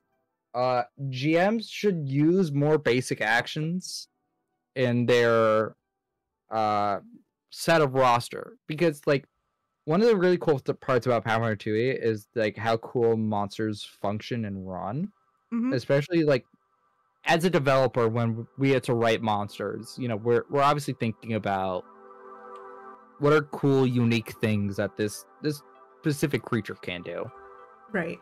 Basic actions get slept on by so many GMs, and so GMs end up falling into the idea of, oh, I just need to attack because monster deals damage. I'm just like, no, create a diversion, feint. You know, like the basic actions are available to everyone. This is why I have monsters do demoralize actions. Right. You're facing a bear? Oh, that bear is gonna roar at you and make you scared. Right? I feel like I do think a lot of GMs think of it as like a video game, which is fair, you know, like if you want to run your game that way. But a lot of creatures are gonna be self-saving. You know, no one wants to die in Pathfinder. Or at least no one intends, unless you're like a follower of Grotus. Well, even then, it's not really about dying outright. It's like embracing the inevitable death that will be, right? Yeah. Now I will say there is a difference between like an opponent. You're fighting something that is expressing self-preservation, and then an entirely different situation when your adversary gets away, right? Having your adversary get away. I've had there's my Tuesday campaign. We've been dealing with hags. Every time we almost get them, they run away. They have some out. And I get it, that's a hag thing. But like that doesn't feel good to the player, right? So you kind of have to weigh that, right? You have to weigh, okay, what's going to make the story good and make the players engaged and feel good about their situation, or is this actually going to be something they're going to do, right? I think it is definitely a case by case situation. I think if it serves the story, in my opinion, it would always come down to what serves the story best. Because yes, most hags or intelligent creatures, when reduced down to 50%, 25% of their health, go to self-preservation mode. They're going to try to start running away. They're going to try to start, you know, getting the hell out of there. I think one of the joys is having that, you know, I slayed the hag kind of moments. And so I think if you throw in a good balance between, okay, this is clearly a mini boss, I want to come back later, or it is okay to do that kind of stuff. I just probably wouldn't do it with every single enemy. You know, there are going to be some creatures that are just, you know, where they're just going to be like, I'm going to live. Yeah, and then there's just some creatures that are undead, and it's just like, well, we're gonna, you know, we're gonna just kind of run in face first, and if we die, well, we were already kind of dead.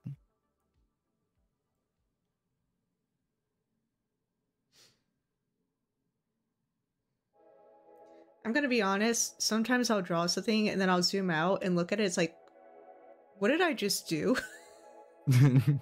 Like, I don't remember drawing all this. What happened? Who took possession of this? I do that occasionally. Maybe not with drawing, but a little bit more with video games. Where I'm just like, how the hell did I end up here? Right? Where it's like playing something like Elden Ring or something, one of the Souls games, it's like, how did I get here?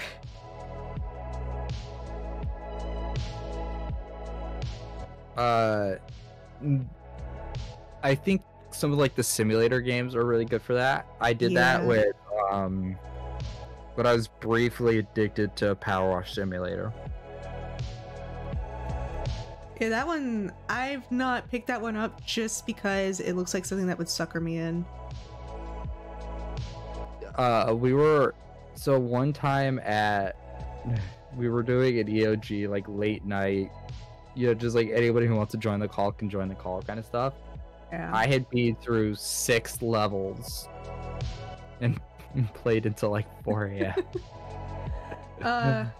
I stopped playing it after that. I'm sorry, I have not been looking at the chat. I've been totally engrossed in this drawing and talking.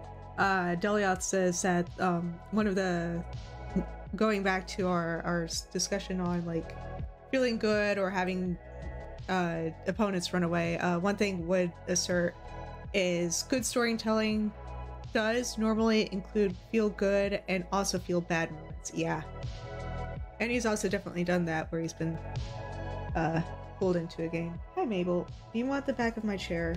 Okay, give me a second. Oh dear. My cat has claimed the back half of my chair again because she cannot have my lap.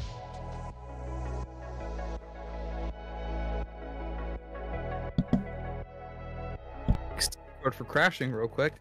Huh? Thanks Discord for crashing real quick. Oh. Decided to reload itself. Okay, so I do agree with the good storytelling has feel good and feel bad moments. Mm-hmm. It's heavily up to the table and what they're comfortable with. I personally I love doing dark, deeply horrifying stories. It is probably one of the reasons why I run Locust. It's because I fall in love with the brutality of storytelling, so to say.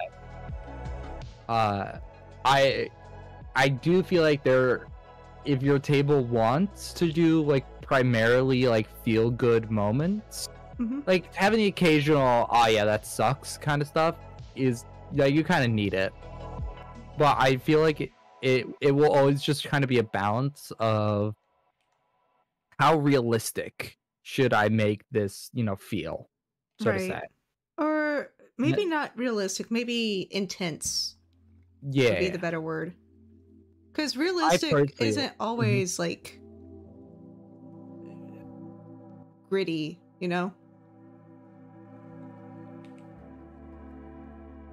Yeah, I like it. How do I put this? I personally like the table's opinion just influences what feel good and feel bad moments are. Yeah, exactly. Yeah. I am personally of the opinion of the grittier a story is, the more fun it is. I mean, that is definitely just for me. I know that's not some people are just like, I want to turn off my brain and be a goblin for 20 minutes. And I'm just like, cool. I want to shoot the goblin. That's one of the reasons why I really liked Ghostfire Games setting Grim Hollow. Like, I love that setting where it's just the gods are dead and mankind is alone and must fend for themselves in what is left of the world. And it's just the mechanics that they put in there, like what was it? I can't remember what the name of the mechanic was, but it basically each country has their own issue, right? And when you're in, say, I It's not Barovia. Barovia is Strahd. Oh darn. It's basically like the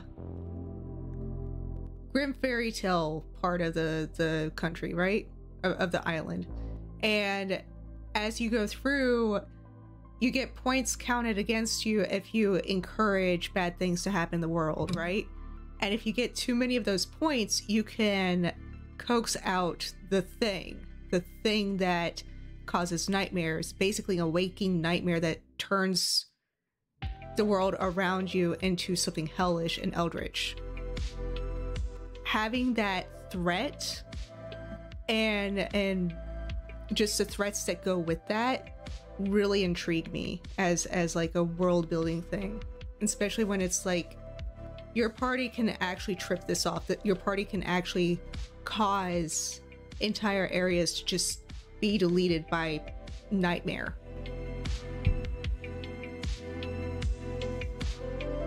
But I really that's do. the kind of stuff I love. I like that.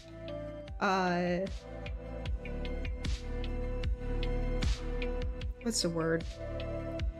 It's basically just the gothic feel to it.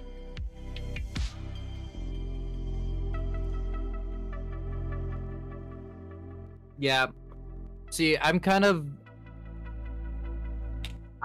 like playing with the maybe a little less gothic, but a lot more melancholy, tragic. Yeah. So I will openly admit I'm a giant Saw fan. I love the entire franchise. I always have criticisms of anything beyond Saw 2 because all the writing gets worse as time goes on. As they do for most things. Mm-hmm. That being said, it is one of my favorite franchises for when inspiring horror.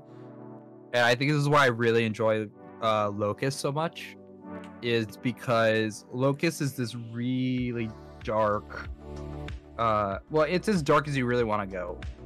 But I'm currently working on setting up my next Locust campaign, which is going to be interesting. I'm going to go run it over at the Lost Caravan. But essentially, because you can set Locust at whatever time period you really want. It's a setting agnostic system. I want to do the 2008 banking crisis, and it focuses on people who benefited from it, essentially getting repercussions for their actions. So what's really cool about Locust is that you have a trauma, and that trauma manifests itself into a monster. What's so that one? There was a Bird Box. Bird Box did that, didn't they? I thought Bird Box was just based on Sight. Was it? I thought it was like it kind of went off of. I didn't watch it because I don't do scary. But it's like it goes also off of whatever you fear of yourself, or you fear of, or you like a trauma of some sort. And the thing that was messed up about it was some people embraced it, and that those were the people that could see, versus the people that were like, nope, not gonna look at that. I have not seen Bird Box either. I've only heard it described, so I could be incredibly wrong about that synapse. I just don't do scary. That's Delios says, like, for one table, a feel bad moment is a PC died or a beloved NPC is lost. Or another table, a feel bad moment might just be they ran out of potatoes for the stew. That is a very sad situation. In Lord of the Rings, right? Like potatoes, you know. Boil them, mash them, put them in a stew. Oh yeah. One of my favorite modules for Foundry is one that's called Potato. Okay. And it's really cool because it's actually a really helpful module for those who use Foundry. But basically it lets you set your computer. It sets Foundry to a Oh, to a potato setting? Depending on how good your PC is. So like you can set it to extreme, which like lets it run at full capacity. You know, it helps with animations, all that fun stuff. Or you can set it to I think it's called garbage potato, where it's just like no animation. It hardly uses up any CPU or RAM. Right. And it's like a really low profile boundary. But I remember just the icon for it is Samwise Gamgee just going potato. Oh man, we tried doing another run through of Lord of the Rings Extended Edition. I think we got through the first movie, and then we had to get up because it's just like we couldn't do it. 12 hours of your life to dedicate to all 3 movies. I mean, 4 hours each, and then like Return of the King's 4.5. It was more of a matter of like being old and not being able to sit down for that long anymore. Hey, I'm young, and I don't think I could even sit through it all without like a laptop. We did it. We did it probably like 3 years ago. 12 hours, had like a charcuterie board for the entire thing of like just salami meats and fruit and jams and breads and stuff like that. It was great. But you know about the Lord of the Rings lock-ins? Is it pretty much people like doing Lord of the Rings while being locked in a building? Locked in a movie theater. Okay. I can really see that doing. I can see that do it at some point. The issues that they happen during conventions, and I'm like, but I have other stuff I want to go do. Yeah, right? Like, I've not really been to many conventions. I've been to Dragon Con once, and that was because my husband was one of the GMs for the, one of the last few big events for Pathfinder 1E. So I was kind of left wandering around, not really knowing what to do, because I didn't really plan anything. But that in anime convention I used to go to a long time ago. But aside from that, I've not been to many conventions at all. Which is gotta change that. Some rookie numbers. Well, it's kind of funny because I used to be a trade show coordinator for a salesman that went to conventions like 2 a month, and they were realtor conventions just due to the nature of the product that we sold. It was like book covers, right? That people could put their own advertisements in the book, and it looked really nice. They're hardcover books with their logos stamped on the front with like gold foil or something like that. It looked nice. It looked professional. And he would go to like 2-3 conferences a month. And I stayed at the office. I think I met him 4 times in the 5 years that I worked for him. But he went to all the conferences, and I just stayed at the office. Is like, okay, you need some stuff sent to you. Okay, I'll ship it for you. Okay, I'll book your hotel and all that stuff. So I did all of that. But I didn't really go to any conferences during that time, during those 5 years. So even like work-related conferences I've not been to.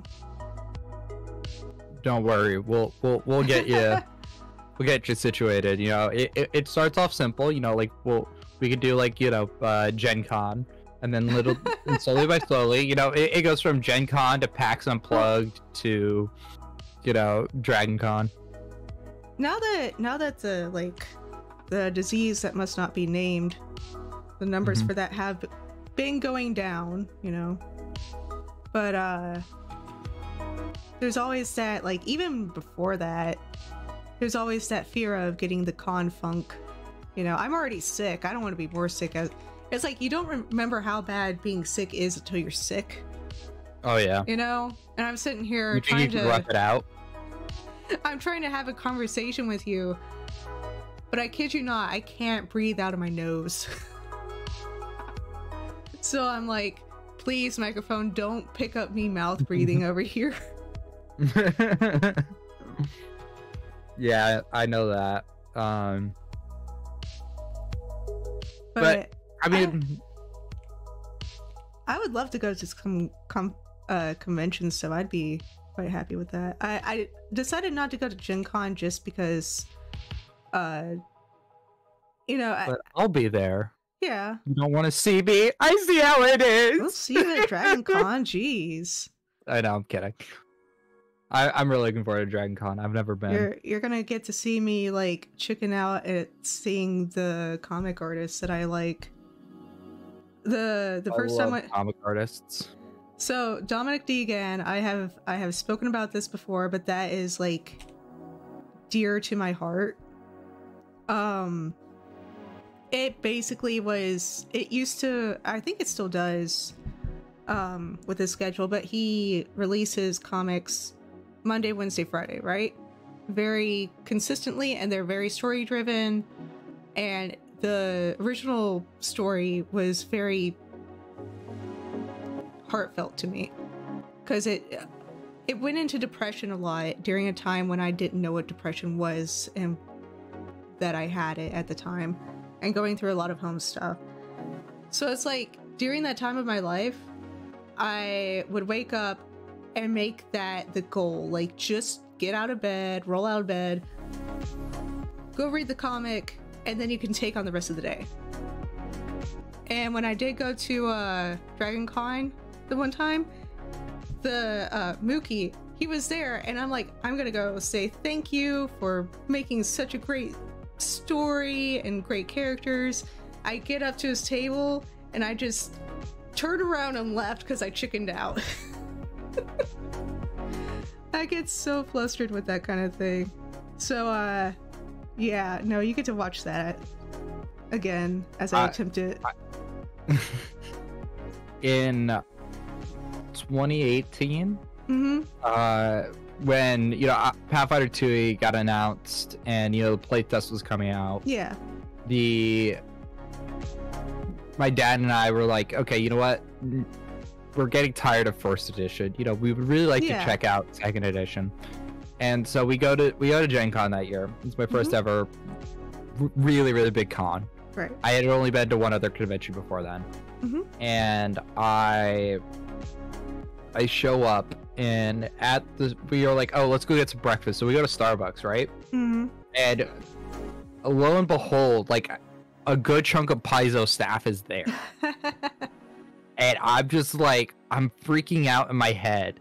I'm like, oh my god, those are people I recognize. Like, that's Mark Seifter. They're that's Logan Potter. That's Jason Bowman, right? Yeah. And so I'm just like, oh my god, I should say something. Nope, I shouldn't say anything. And so I'm just like, I keep it in my head. And time for the convention rolls around, where the Paizo booth is at section G, if I remember correctly. We're waiting outside that section, and Jason was tweeting out, oh, the early birds are picking up somebody the Pathfinder playtest. You know, like, who knows if there's gonna be any left. Oh no. And my dad and I are like, oh my god, we got to get in there quick, because, you know, like, we really need this playtest. Yeah. And so about 20 minutes later, the doors open, we get in, and so I believe the first person we run into is Logan Bonner, who says, go that way, the line is that way to get into the booth, because you got to go through like a little service entrance. Right. Well, not a service entrance, it's like a little entrance. And then we start going that direction, and then one of the other employees, it might have been Mark Seifter, I can't remember, was like, no, the line starts over there, go that way. And so we play this game back and forth between Paizo staff. And, you know, there's Jason Bowman handing out pins, and my dad just turns to him, and he's just like, oh, the line. And so Bowman's like, oh, the line starts over there. And my dad was just like, oh my god, I just want to get your book. Like, please, just tell me where the actual line is. You say it's over here. You say it's over there. We go one way, and there's 100 people in front of us, and you said the book is gonna sell. I'm just like, Dad, that's the guy who made the book. Be careful. But so yeah, one of my first Paizo interactions, and this was like even before I knew any of them personally, was my dad getting mad at them for not telling us where to get the playtest. That's great. Thankfully, they did not sell out, but the line was incredibly long. And then, do you know Jason Tondro by happen chance? I'm not familiar with the name. He used to be a Starfinder developer, and now he works over at Wizards of the Coast. Okay. I refused to wait in the line while my dad was checking out because I was like 15, 16. I was kind of bored. Right. And so I was taking a look at the Starfinder. We were just we were slowly getting into Starfinder, and he approaches.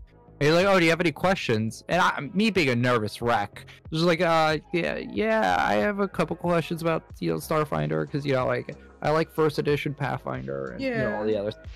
And we ended up having like a half an hour to hour long conversation about Starfinder.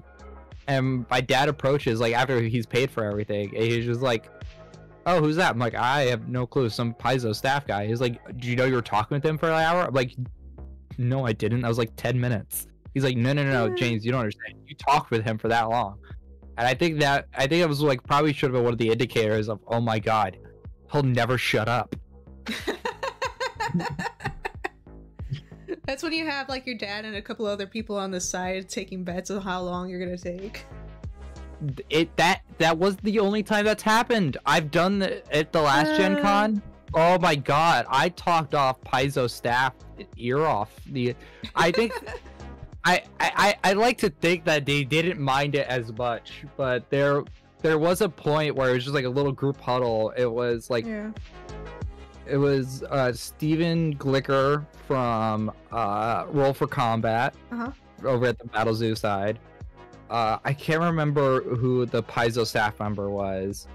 I believe Joshua or in Prophet from EOG.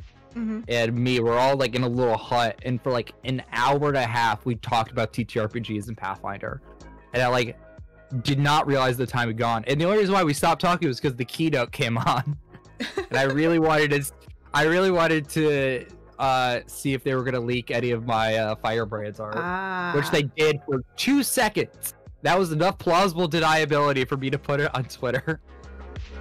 You were ready for that. Oh my! I knew it was getting announced. I was so excited. I mean, granted, a few days earlier, they had announced Lost Omens, Firebrands. So I think like 2 or 3 days before the thing came out, before the keynote, we ended up how do I put this? I put out a tweet saying, "Oh my god, look at me! I wrote in this book. I'm really excited for it." Yeah. And that ended up like kind of blowing up on Twitter, like far more than I ever thought it was. Yeah.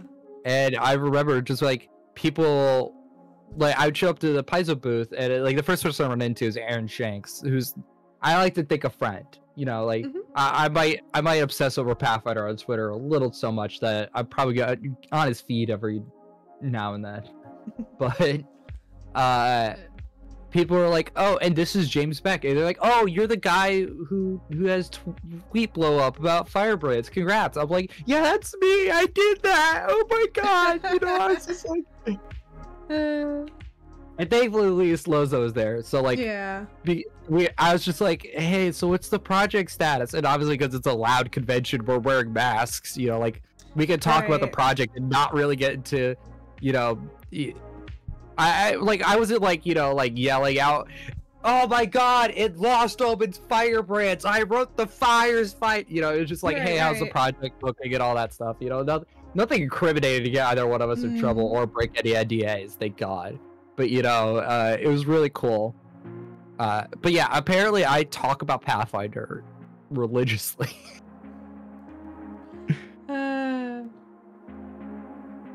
I did record a TikTok last night because I have to do that for Deadly D8. Someone made, I'm sure you've heard this comment before of, oh, you like Pathfinder, then name all of the paths. I don't know if you've heard that joke or not before. I think I have. It's a Reddit joke. I have begrudgingly heard that one. So, I because in TikTok you can like record you could answer a comment by like making a video from it. Mm-hmm. I literally just was like, okay, so this is what you do, and then I just ran down my entire Pathfinder collection. It just starting with the core book. I was like, okay, so you start with the core 6 books, and then you move on to the expansion books, and then you pick up all of the Lost Omens, and then eventually just spiraled on it. That will get posted tonight. But I can't name all of the paths. There's a lot of them. And now with Mechfinder, there's infinitely more. I mean, that kind of goes with any third party, right? There's always infinitely more. Oh yeah. I'm really looking forward to just kind of seeing where EOG takes some stuff.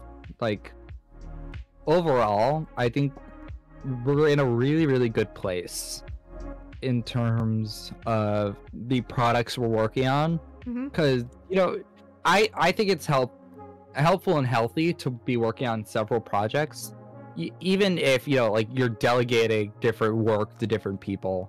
Yeah. And you're every now and then I think it's just a good idea to just take breaks from whatever big project you're working on just to do something small. Yeah. We do have a couple cool small supplements.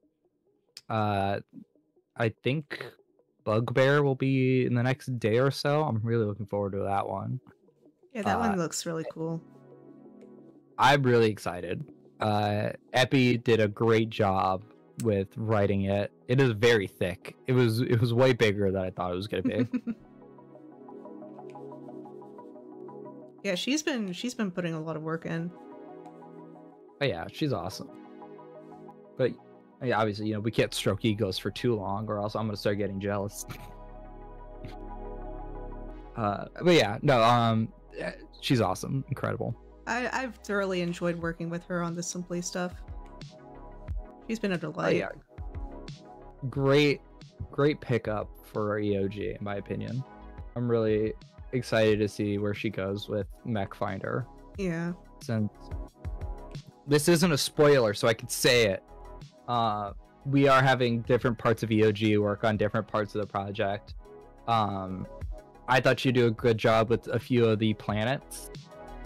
And she has sent some pitches in the EOG chat, and I'm really looking forward to seeing them come to life because they are really interesting planets. I think people are really going to enjoy and like.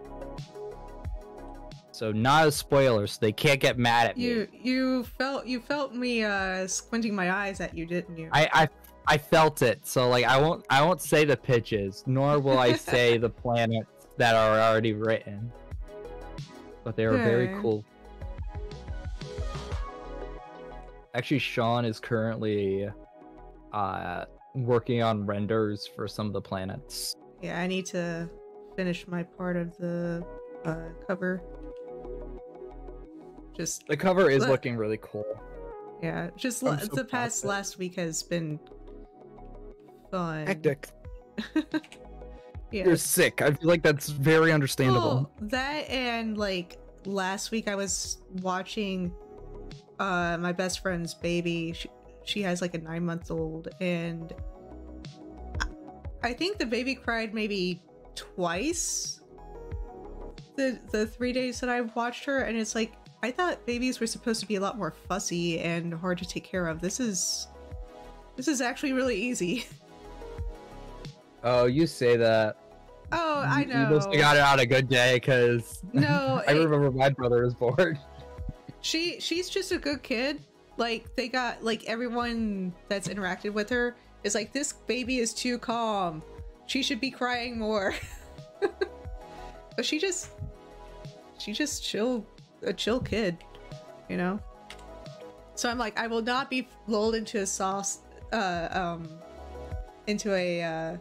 false sense of comfort with this child. I know babies are much more of a hassle than this. But yeah, between that and just this, it's just you can probably hear me like trying to pronounce things. Joke's on you, I can never pronounce things. Last night on stream, I died of just trying to pronounce words. It was terrible. I messed up even basic English. I'm actually very glad to have you on here today because you're doing a lot of the talking. I'm like, okay, I'm fine with this. I can rant. I'm good at it. What's Delia coming in here with the Amelie emote? I see that.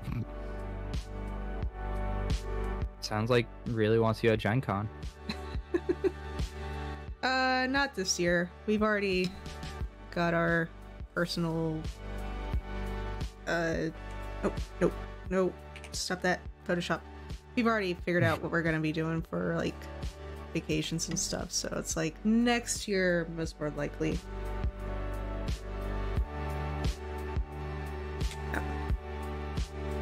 But not this year. I see how it is. We're not good enough for you. Okay, you got me to go to Dragon Con this year. What more do you want? Everything. You are stuck with me. You gonna pay for it? No. Okay, well there you go. Wait, hold on. We are a co-op. We could potentially vote on this. We could pay for a ticket. Okay, Not the hotel. Which do you want? A budget for Mechfinder or a budget for me to go to conferences? Yeah. That is a really difficult decision. How dare you?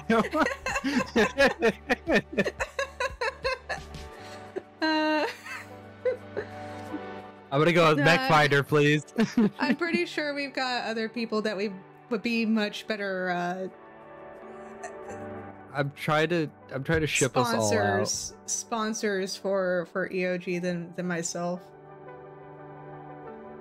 I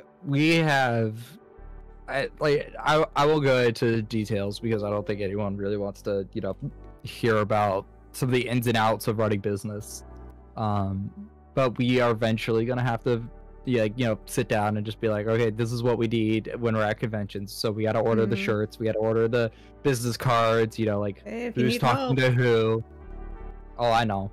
The nice part about having the co-op is that I could just be like, hey, you all own a percentage of the company. This affects each of you equally. It has been an interesting concept. Like I've worked with weird a lot execution, but it's fun. I've worked with a lot of corporate before, but not anything like this. This has been a very different experience. Hopefully a good one so far. Oh yeah, no, it's been great. I've thoroughly enjoyed working with everyone here. If you really hated it that much, you own a percentage of the company. I'm taking it with me. Okay. But yeah. Give me 1 second. My legs are going to sleep because my cat has taken over half the Oh good, chair. I'll talk to stream. Okay, stream. So now that Quinn is gone. No leaks. I won't leak it. We're gonna talk about monstrous mechs and how to find them. James. I'm not going to. No leaks. No leaks. All right, be right back. So, anyways, how we doing today, chat? What's going on? I hope everyone has been enjoying the Mechfinder stuff. I think overall I'm really excited to see where the project goes. All that fun stuff.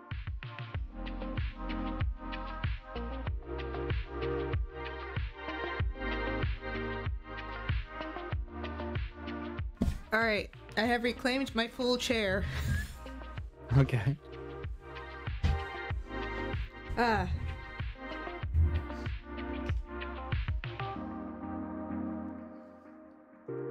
am loving this goblin though. This is looking cool. I have not been productive, by the way. I have not done any. I probably should be doing stuff in the background. Good. How many times have we told you to take a break? Is this what we have to do to? Hold on, I do take breaks. I take breaks by going to Overwatch and then raging for 30 minutes to an hour, and when I start to lose a lot, is when I go back to work.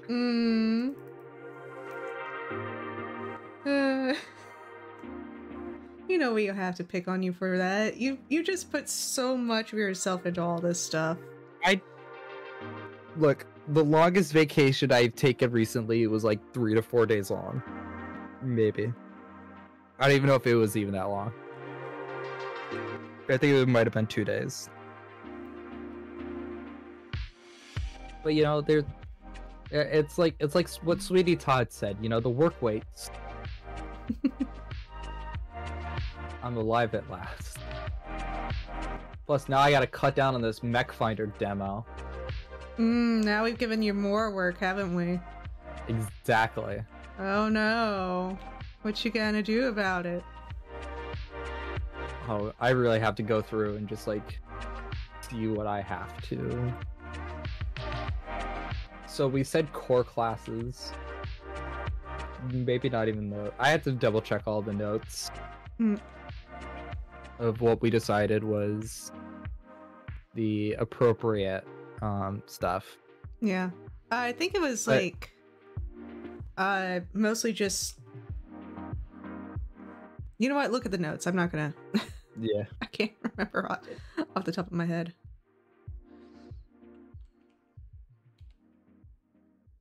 I remember just being like, hey, if you need somebody to look at this, like I'm the best person to, because if I get bored, you know, it's already a bad sign. Oh, when I put that. Yeah, no, I have a very short attention span when it comes to reading things. Like, as much as I love lore and stuff, I just sit down and I'm like, my mind has already switched topics. I have no control over this. So, like, hence one of the reasons why I'm doing Simply, because it's like, well, this is helping people like myself, where it's have the attention span of a goldfish, you know? Because it's an issue. Some people just can't sit down for that long. And I like his little claw hand, little grubby claw hand. I thought it'd be cool to add. So I thought it would be cool to have. Yeah. Grippy. I don't like how small it is. So, but actually, I don't like any of that. I'm gonna redo that. But yeah, if you want to know if it's too long, just toss it over to me and I'll tell you if it's too long.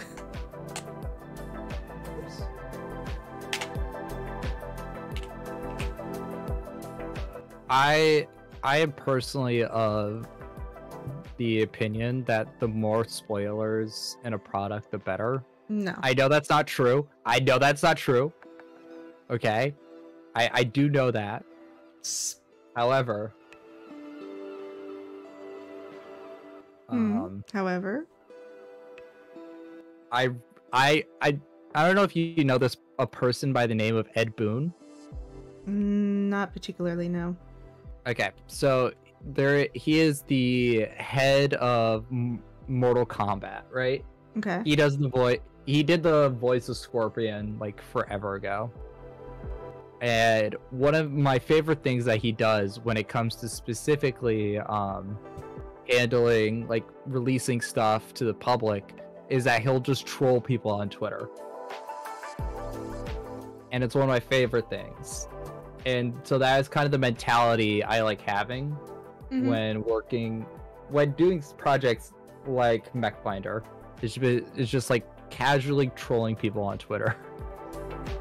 I can see that. Which means I can leak stuff. No. I think leaking things is also about building that hype and knowing what that balance is between like letting too much information out and what what information is going to cause people to get excited. So like if you just say, okay, here's all the classes, well, you've just given all the classes.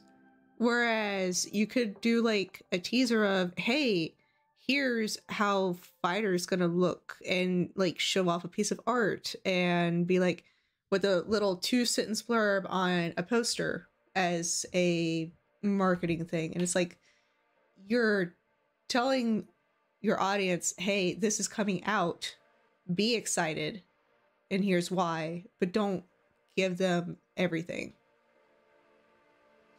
Nah, leak everything. Let's just have fun. No. Because, like, once the person's experienced it... Oh, I know. Right? It's like, So I used to play, World of Warcraft a lot. And one of the things that happens a lot is you get leaks on Wowhead for content that's been put into the public test realm.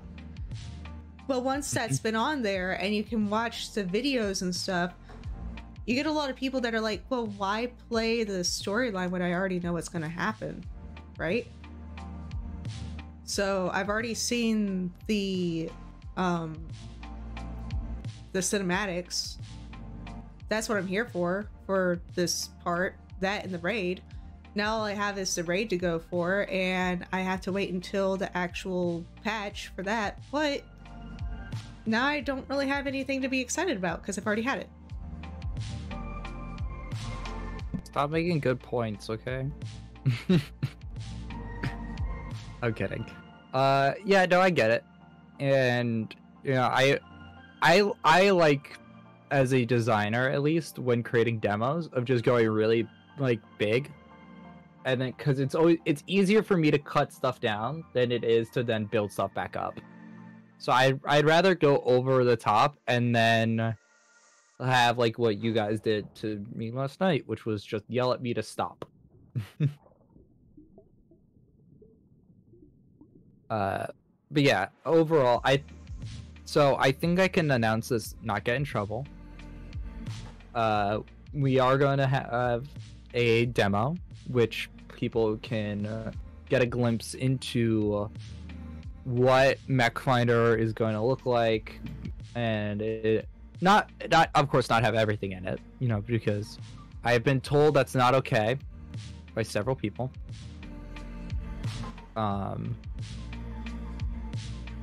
But yeah, I'm hoping we have 2 or 3 things in the background that I think people are going to really enjoy about Mechfinder.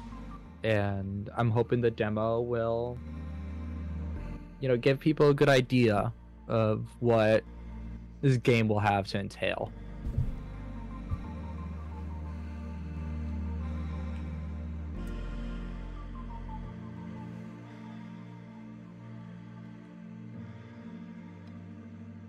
Okay, so none of that was leaks. Good. I chose my wording very carefully, okay? I know. But yeah, like the way I'm kind of actually thinking about it is, I know this is way before your time. This is like the 90s, back in like Game Boy Color kind of thing, right?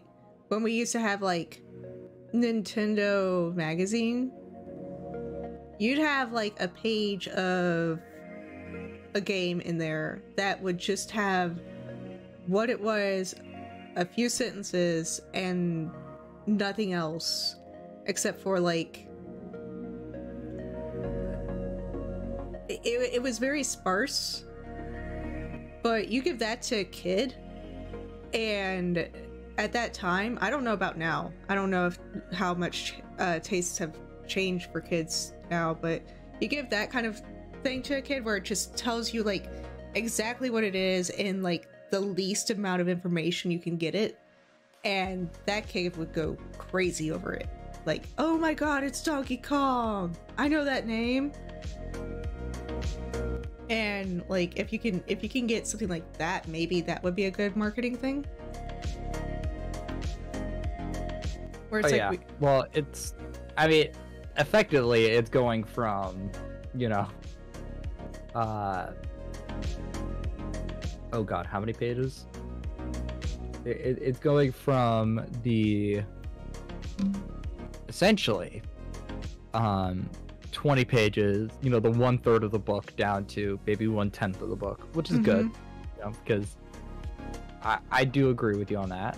And so it will be very interesting to see where the demo ends up, but I would like to say it will be hopefully within the next few weeks that we see. It won't be like, you know, and as soon as this stream ends, we go live on itch. Go to mechfinder.com. Yeah, just no. Shadow drop the entire book. Right? You know, just like, oh, hey, look at that, all 60 pages. By the way, we're not going to release any of all 60 pages anytime soon. Like, that is something I could say that is not a leak and not get me in trouble. We're not going to release all of it immediately. We have a lot of it is and right now, because I like in terms of me, the way I like doing my process, especially when writing, is having a general idea of what the layout is going to look like ahead of time. And so that is one of the reasons why I have, you know, 60 pages, is because I start off in a Word document, and then it slowly kind of like builds itself up over time, which you know, it's a process that works well for me. But I mean, like, some of the layout is literally just like slap sample art in here and don't really worry about if it's like perfect or not, because, you know, obviously it's meant to be concept art. It's not meant to be the best thing in the world.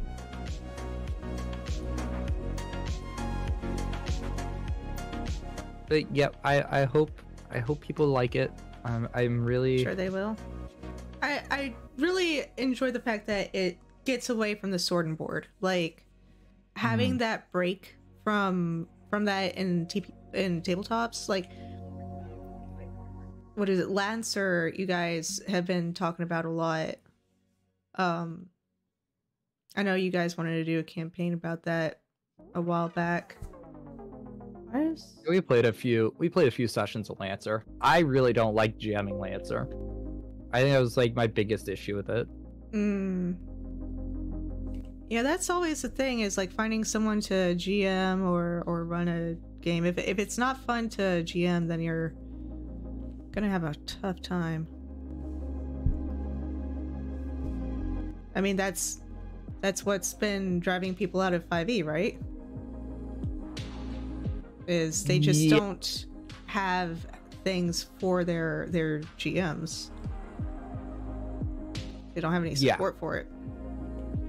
I do think that's one of them, and I think the other big thing was the fact that 5e's structure, in both a player and a GM sense, is not 100% the strongest. Yeah, and it's starting to get a little bit too much bloat. Kind of the same issue that Winnie had, where it's like it gets a bloat. I think the market is just getting oversaturated. Yeah, I don't even think it's no. Bloat exists when you have too much already. 5e barely has content. Like in terms of like speaking as in like what 5e is meant to do, it is very low in content. I guess maybe because they publish 2 books a year. I guess the better word I'm looking for isn't really bloat, but it goes back again to like tools for GMs, where the players, it's the scale is lopsided. The tools for players keeps getting way down to the point that they have so many options that the GM has to work around. Yes. And there's been people that have tried to kind of help with that, with like, here's kind of a rules light system on a third party, and it's like that fixes some things, that puts a band-aid on some things, but it's not fixing the problem. The problem is the system itself needs to have more. Are you telling me 5e light is a bad idea? it's already... Oh, by the way, I have seen that. It's already... It's weird because it's a very complex game. When you look at how, like, rounds are taken, right? You have your bonus action, you have your main action, you have your move action, you have all these actions. But when I look at players that pick it up, it's like they don't really know what to do with those actions. They don't really know the intricacies of it.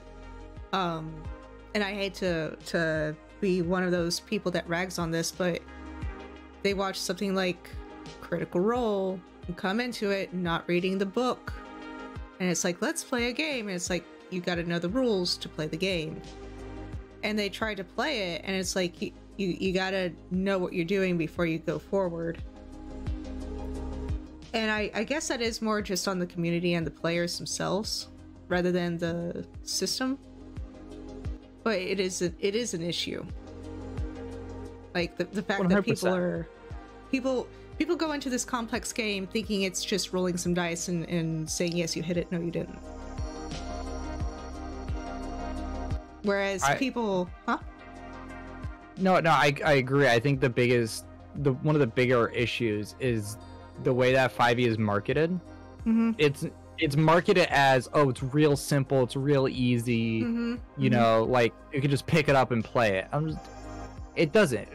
You know, all the GMs that you see online, not all of them, but I'm going to say a good chunk of them that are doing streams have either been playing role-playing games for a long time or know 5e well enough where they can run it and be fine. Yeah. And so, that's how, in my opinion,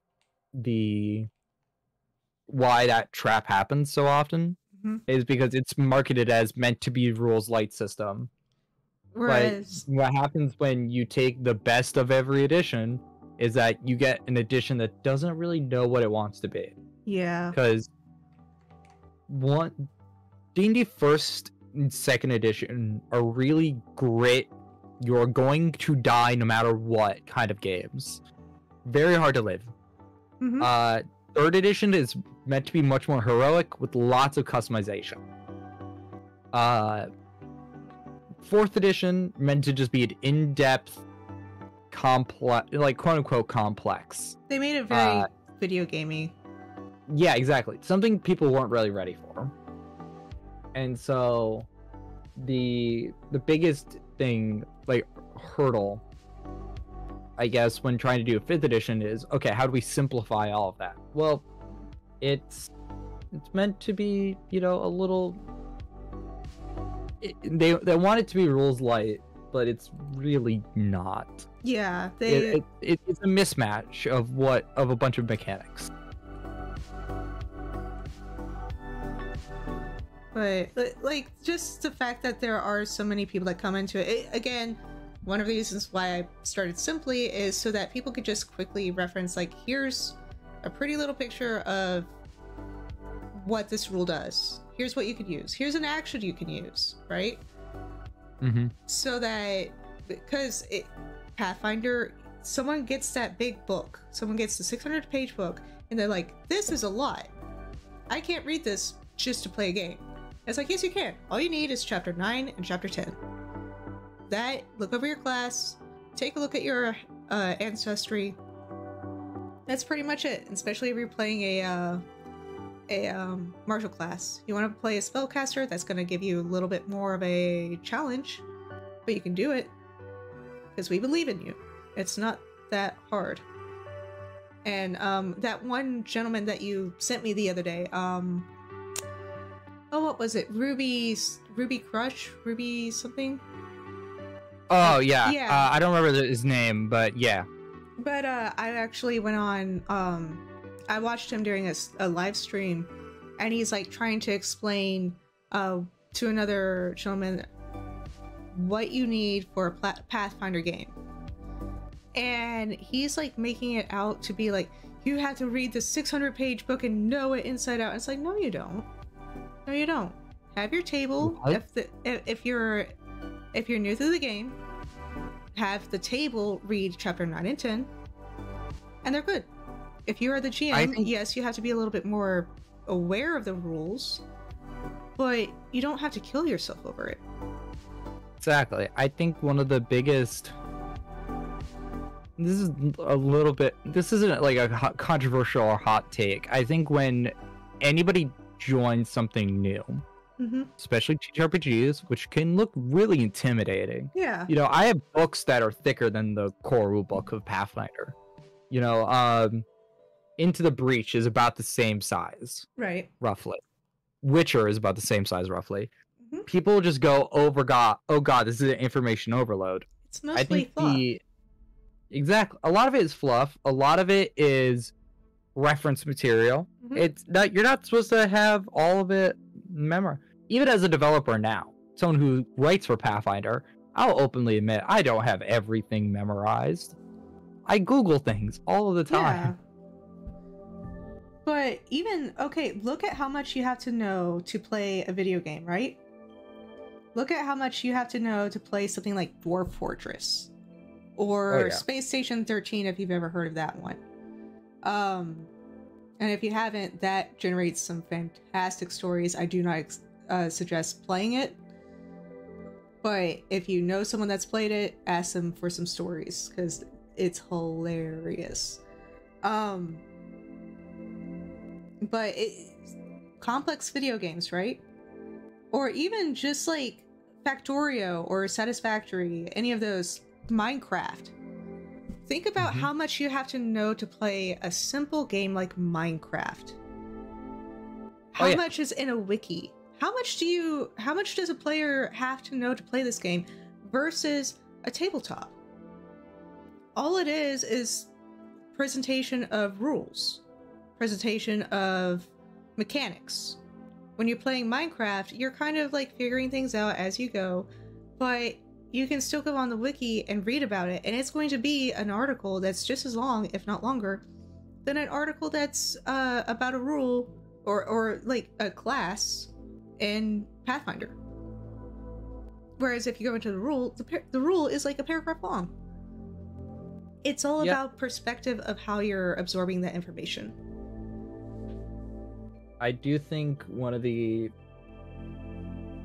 maybe not detriments, one of the things when it comes to like perception is that people, newer players specifically, you know, they think, oh well, I think people hear game and they're like, oh, okay, so this is meant to be really intuitive, because like the average person does not play really complex board games. They play Sorry. I mean, like, yeah, exactly. There's a game that I like playing called Arkham Horror. Very complex, in-depth Cthulhu game, right? Real fun. Not Batman. Not bad. Dude, I love Batman. All the Arkham. I recently started replaying Arkham Knight, but not the point. People think it's gonna be as easy as that, you know, just like real simple. And so they see essentially a 600, even let's say something shorter. Monster of the Week is about maybe 150, maybe 200 pages. No. In total, no, it's like 120 pages, 120 to 150. Tops. Exactly.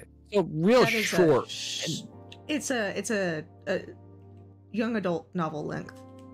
Exactly. People still see that as intimidating because they think it is like a young adult novel, you know, where like, oh, I gotta read all of this. It's really basically a textbook. You gotta read this. I don't want to read a textbook. You don't have. Who reads? When this is the question I really want to ask somebody who says that. When is the last time you've had to read a textbook cover to cover? Like, I'm in college right now. We don't do an entire textbook at once. You break it up into sections, and then you read different sections as things are needed. Step in, beginner box. Oh, I love the beginner's box. That thing is so good. It does everything perfectly. I would love... Sorry, go ahead. I have seen so many people get just completely mollywopped at that, the second encounter. I think you know what I'm talking about. The second main encounter that you have to move precariously through a room. Mm-hmm. I won't say it in case. But I've just seen so many people just like, yep, this is safe. Let's do this. And I'm like, okay, I've played this before, so I'm not gonna tell you otherwise. Yep. But it does a good job at least teaching you it does the dangers of being an adventurer. And my favorite lesson in there is actually, it's okay to run away.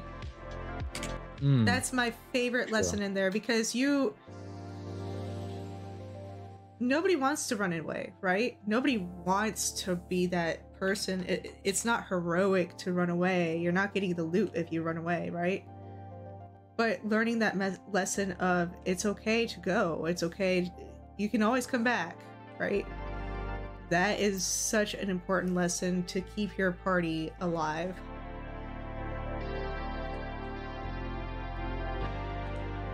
Yeah, no, I completely agree. I'm having so much trouble with this leg.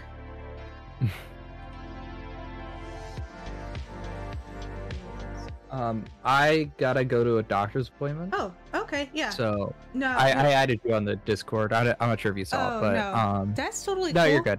Thank you for hanging out. I enjoyed this. Yeah, I'm super looking forward to seeing what Scrappy looks like. You took my crappy little design and has already made it look awesome. This is gonna go on promotional material. I'm gonna tell you that right now. You can't draw mech. I completely disagree.